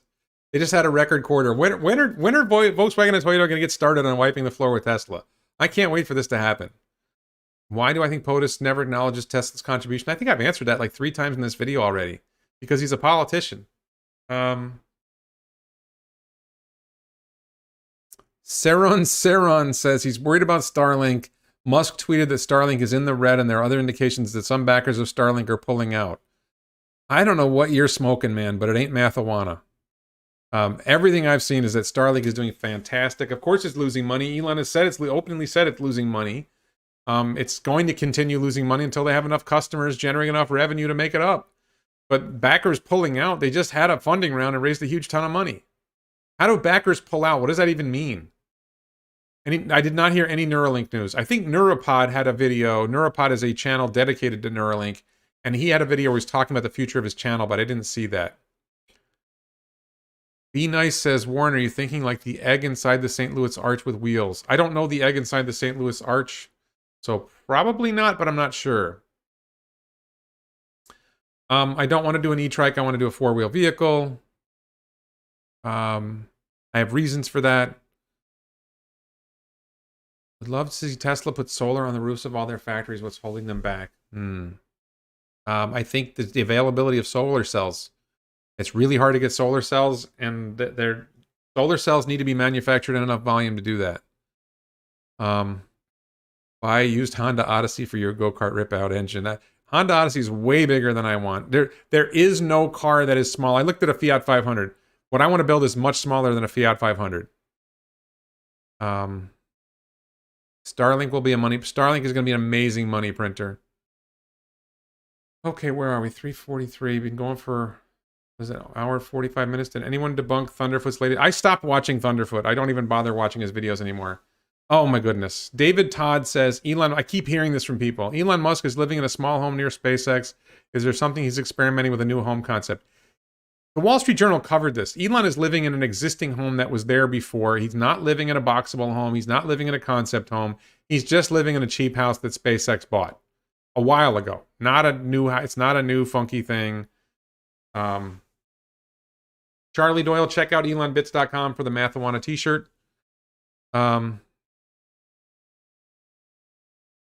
pull out, use the road less traveled. When Tesla restaurants take off, it can be a combination cafe, supercharger, service station. I think Tesla restaurants is a good idea. I don't think it's going to be a monster impact. Detra ED, you should put up. I haven't drawn a picture of it yet. I have like a schematic of what I want to do, but I wouldn't call it a picture. Well, part of my plan is to pay somebody to do a really, really nice animation of what the actual vehicle will look like and how it will drive and everything. But that's down the road. I want to get a working prototype so I can sit in it, so I can it won't have actual real self-driving. We'll just drive it with a joystick or something, just to get it going, just to see how it feels, to see what it feels like to be in it. Elon said he isn't living in a Boxable. The CEO of Boxable has been a no commenter. He has never said that Elon is living in a Boxable. He just keeps saying no comment. And Elon has said he is not living in that. Yes. Joanne Fagan says, I love your ambition, Warren. Wish you all the best with your project. But if there's a real need for this vehicle, why isn't Tesla designing one? Would that not obliterate all competition? I think Tesla is going for the high-hanging fruit first. Tesla is going for the high end first and working its way down. And I look and I see there's this opportunity. I just see this opportunity to build something that no one else has built. And I don't think Tesla's going there. I mean, I had the conversation with a key player at Tesla, and he said they're not doing it. And I just think that if self-driving happens, this will be the thing. Maybe I'm wrong. It's a gamble. I'm gonna roll some dice. I can afford to roll some dice and blow 50 grand on this and 20 to 50 grand and see what happens. Is Gary Black right to push Tesla to create a PR department again and more advertising money? No, Gary Black is not right. If you ask me the question, is Gary Black right about X? I'm generally going to say no. He's a really interesting guy to see the way he thinks. I think he's a great reflection of Wall Street, and he's mostly wrong. He's not a Tesla bull. He's a short-term stock trader who kind of likes Tesla stock. How much time does a 4680 cell need to be fully loaded? You mean fully charged? I think you mean fully charged. I think they charge in about... You can charge at different rates. There's this whole concept of how fast you charge a battery cell, and it's the faster you charge it, the more you degrade it. So you can charge it faster, but you potentially wreck the battery. So I think you typically don't want to charge a battery to full. You really want to take an hour to charge a battery to full. It's just the nature of the chemistries. Thank you, Marty Party, for being in the chat. Thanks, Philip Brody, for your support. There was another super chat or super sticker. Thank you, Philip Brody, twice for your support. Great, much appreciated. Best guess when we can buy a Tesla HVAC? I think that's at least 2 years away. Is it possible that Elon makes Starlink business a nominal percentage part of Tesla to allow Tesla shareholder access before IPO? No, I don't think that's possible. If Boxable is a coffin, saves me money when I die. I like it. Thank you, Mark. The best PR department. The best PR is no PR. Will your go-kart be fully enclosed with no windows? That sounds like a good idea. I'm not sure it'll be fully enclosed, but that's in the ballpark of what I'm thinking. Yeah, I mean, that's what I've been talking about in the past. It's just the vision for how to make it happen. How much weight can we save? How much easier can we make it to manufacture? How much can we get the cost down? How much can we get the operating efficiency up so it's cheaper to run and cheaper to operate? Already have, I know what batteries I'm going to use roughly. So I've looked at the 9bot, what do you call it? Segway go-kart.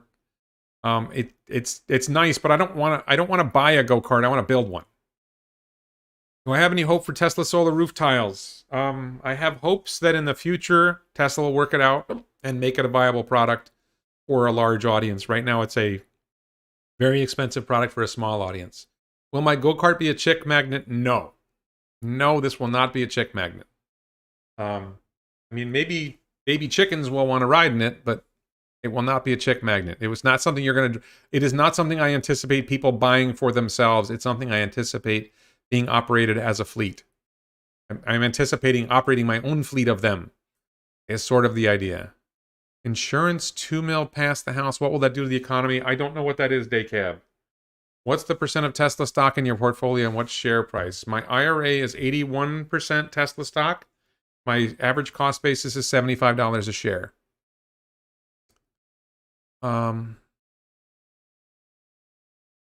Okay. So really quick while we're chatting, let me again thank the Vasa law firm in Sweden and all my Patreon supporters for helping this channel grow. Thank YouTube channel members. Please join the channel or join Patreon. Greatly appreciated if you would do that.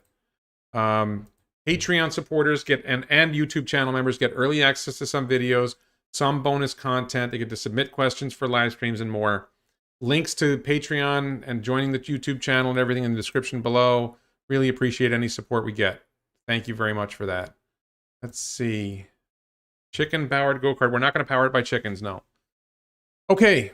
Oh, wait, what's this? Thoughts on Tesla restaurants at the charging station. Stay in their lane, outsource to Kimball. I think that the restaurants and maybe convenience stores at supercharging stations will make the supercharging stations more attractive. It will make it more attractive to be a Tesla owner. If when you go to a supercharger station, there's something to do at the supercharger station while you're waiting for your vehicle to charge. I think it's very potentially a source of revenue. I think that, you know, Wawa and a lot of Cumberland Farms, whatever, a lot of gas stations make more money on the convenience store than they make on the gas. I'm not worrying about promoting the go-kart yet. Promoting the go-kart is something that comes later. Right now, it's like, can I get this thing made? Maverick go-kart. I'll look this up. This doesn't sound like what I want already, but Maverick go-kart. Oh, I want somebody to build a go-kart. I don't want to buy someone else's go-kart. 36 volt, 1000 watt. Idea wasn't to buy somebody else's go-kart. Idea was to build one. It's not a cyber go-kart. Definitely not cyber. That's not the plan. I shouldn't say absolutely not, but very unlikely. What if the charging stations automatically park the car in an empty parking space when it's done charging? Well, I think the idea is the charging station releases the vehicle from being charging, and the car automatically parks itself.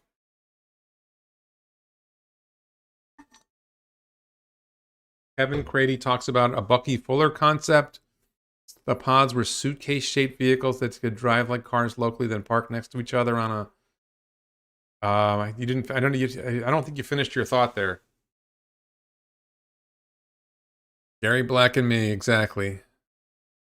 Better hurry before they come up with your idea. Listen. I don't think my idea is that brilliant. I don't think my idea is that hard to conceive. I think I've talked about it before. If somebody else wants to do it, do it. The practical reality is ideas are cheap. Prototypes are easy. Ideas are even easier, right? So the first step is I got the idea. I really got excited about this idea. The second step is to build a prototype. The third step is once I have the prototype built, say, okay, what do we need to do now to make this really, really efficient and really, really low cost to manufacture?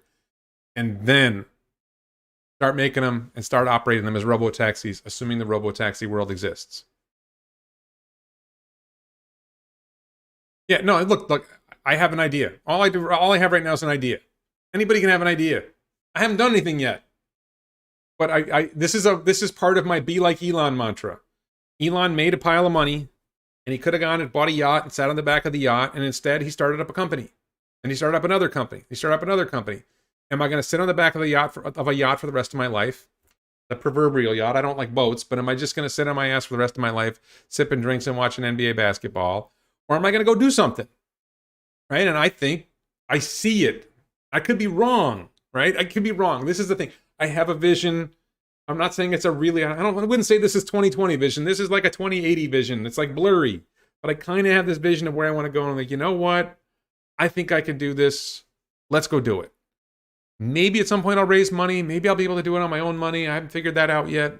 Maybe there'll be a crowdfunding round. Maybe I won't even need a crowdfunding round. You know, if Tesla stock 10x's by the time I'm ready to manufacture vehicles, then I'm just going to fund it myself. Right? If it gets to a certain, and maybe at a certain point I'll say, you know what?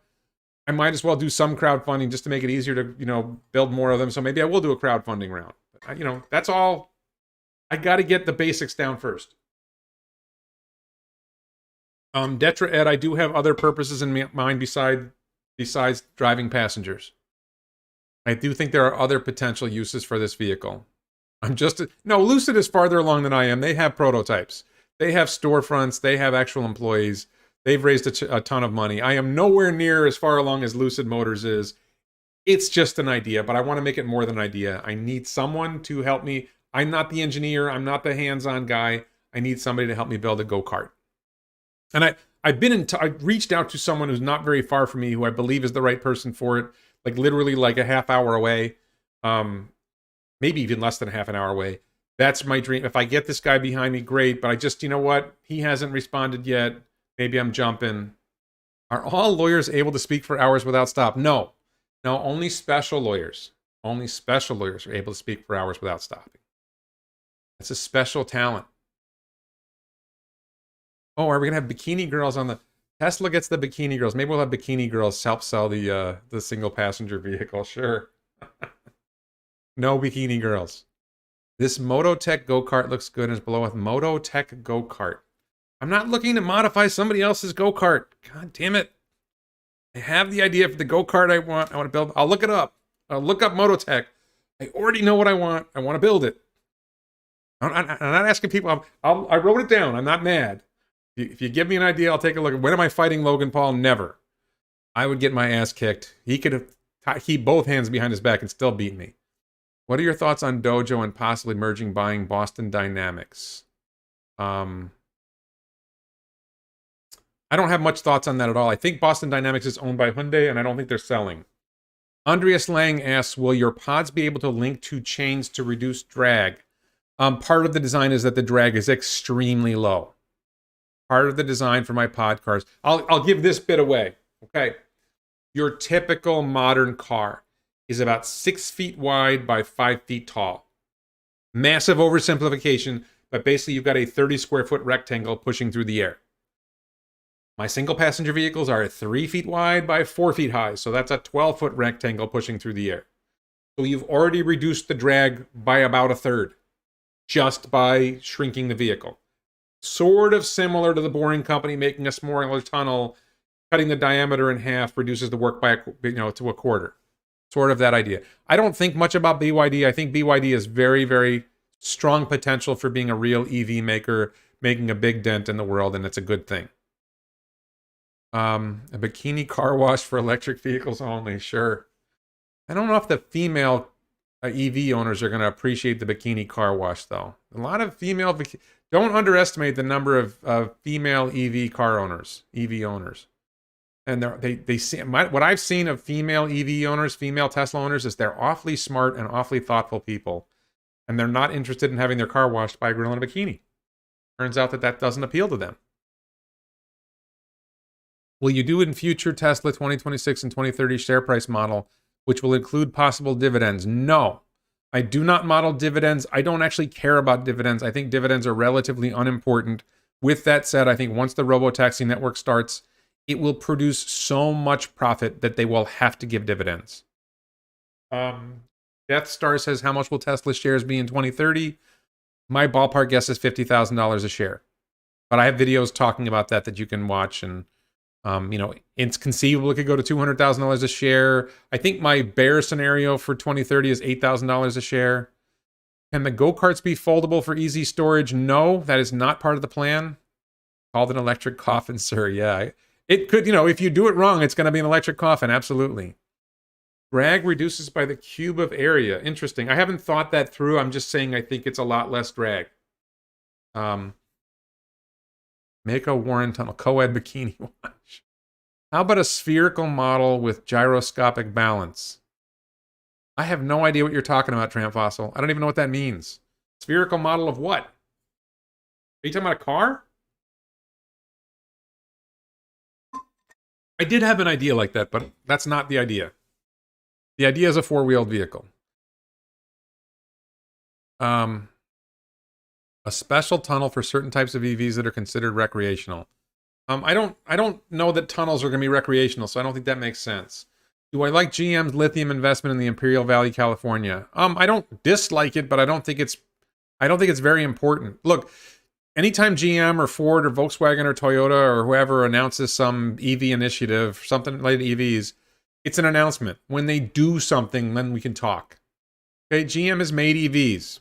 All right, they've done something, but they haven't really accelerated the transition to sustainable energy. They haven't really amped it up. All the experience that GM has making EVs, why aren't they making more?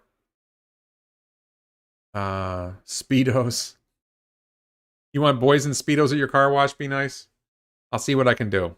I'm not planning on doing a car wash, just to be clear. There's no car wash plan. No. Nothing to do with car washes.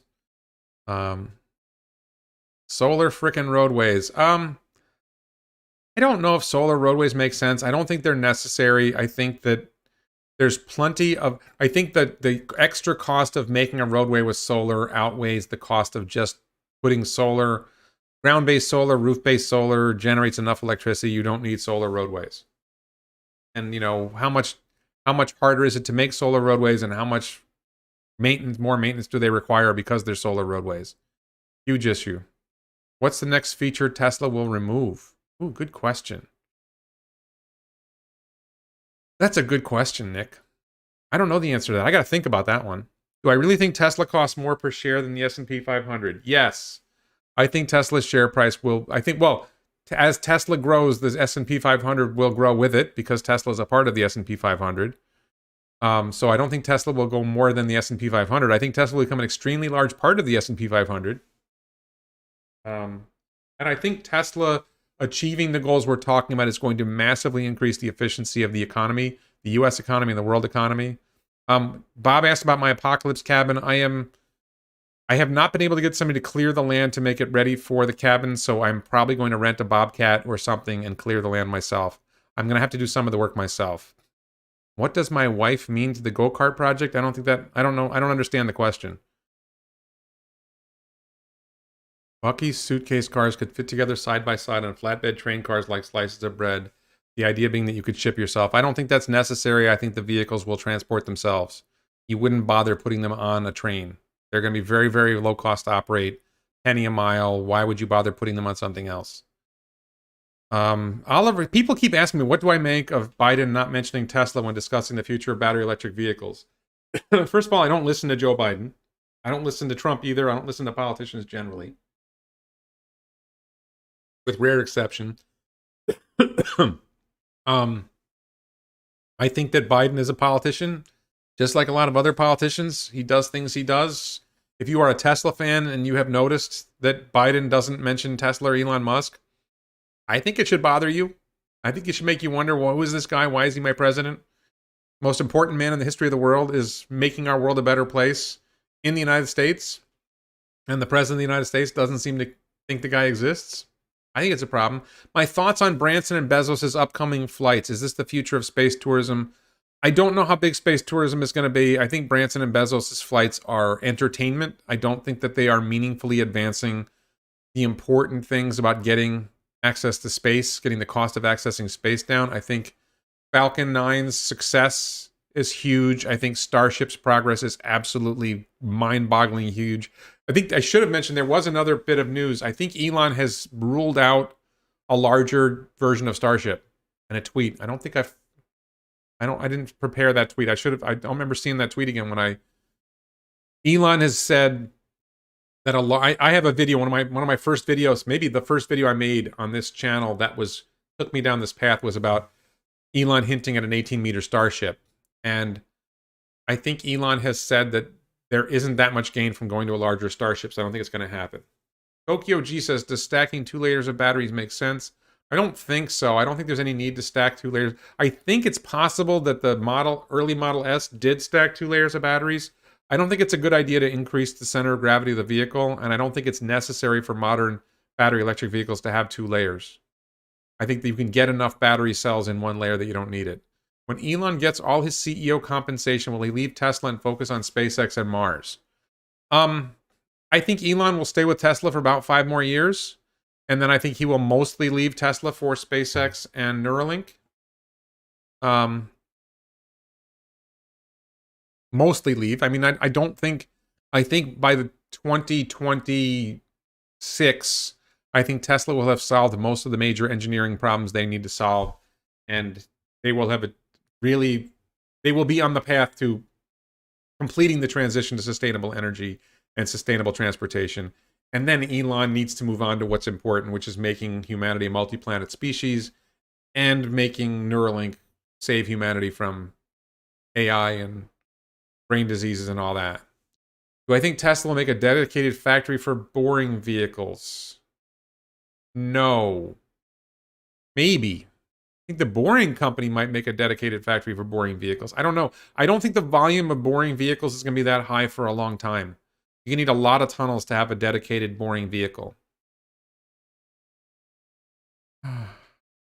Yeah, orbit is the important thing. Launching cargo to orbit is the important thing. Joyrides for billionaires is not very important in my eyes. Do I think yeah, Carl, I agree with you. I don't think it's about compensation. I think that Elon wants to put his time in where he adds the most value. And right now he adds the most value with Tesla. And it's going to be about 5 years that his contribution to Tesla intellectually is going to decline.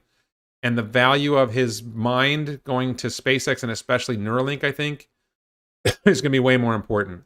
And I think his money that he's made will be able to fund Mars. Do I think Elon will create flying cars? No, I don't think he wants to create flying cars. I don't think flying cars are in the future. I don't think they're value. I think boring tunnels are the future, and flying cars are like a fun thing for people, but not practical. But I could be wrong. I could be wrong. I'm not sure.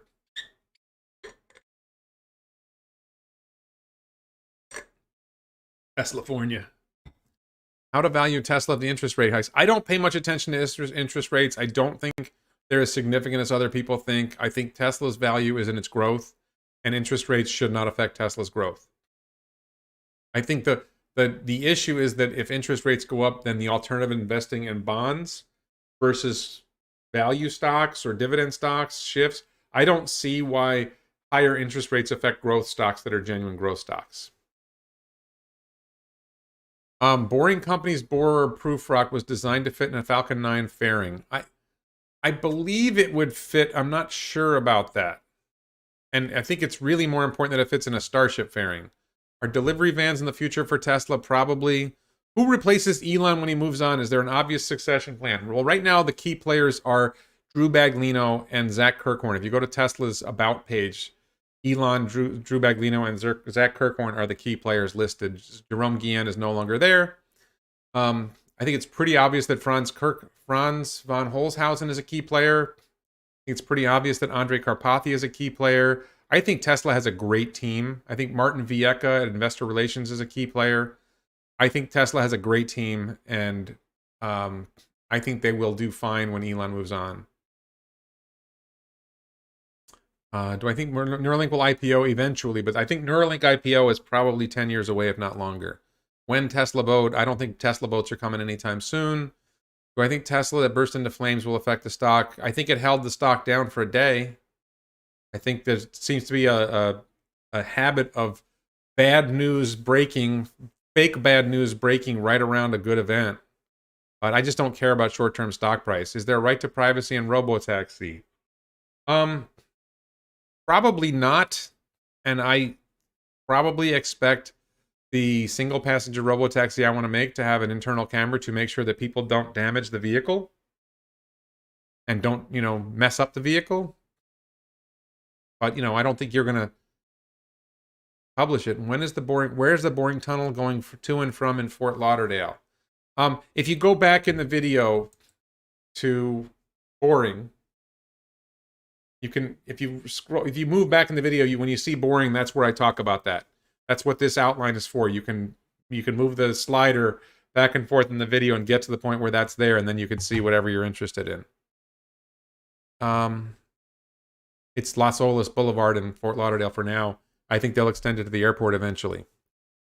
Will existing subway tunnels be converted to the Tesla boring model? No, existing subway tunnels are too large to work with the boring model. I mean, I suppose you could use them for that, but I don't think that's the plan. Has Elon talked about a four-motor vehicle? I have never seen Elon talk about a four-motor vehicle. I think tri-motor is plenty.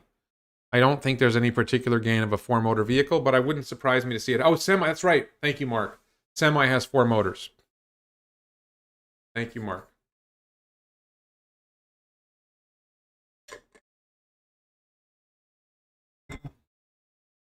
All right.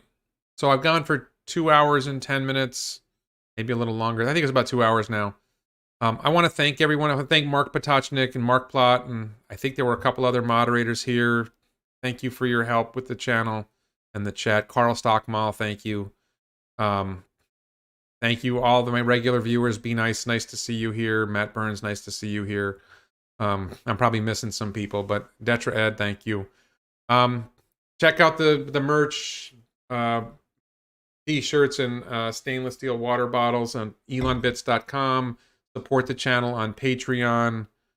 Thanks to the Vasa Law Firm in Sweden, all my Patreon supporters. Thank you so much for watching. How do I get out of here?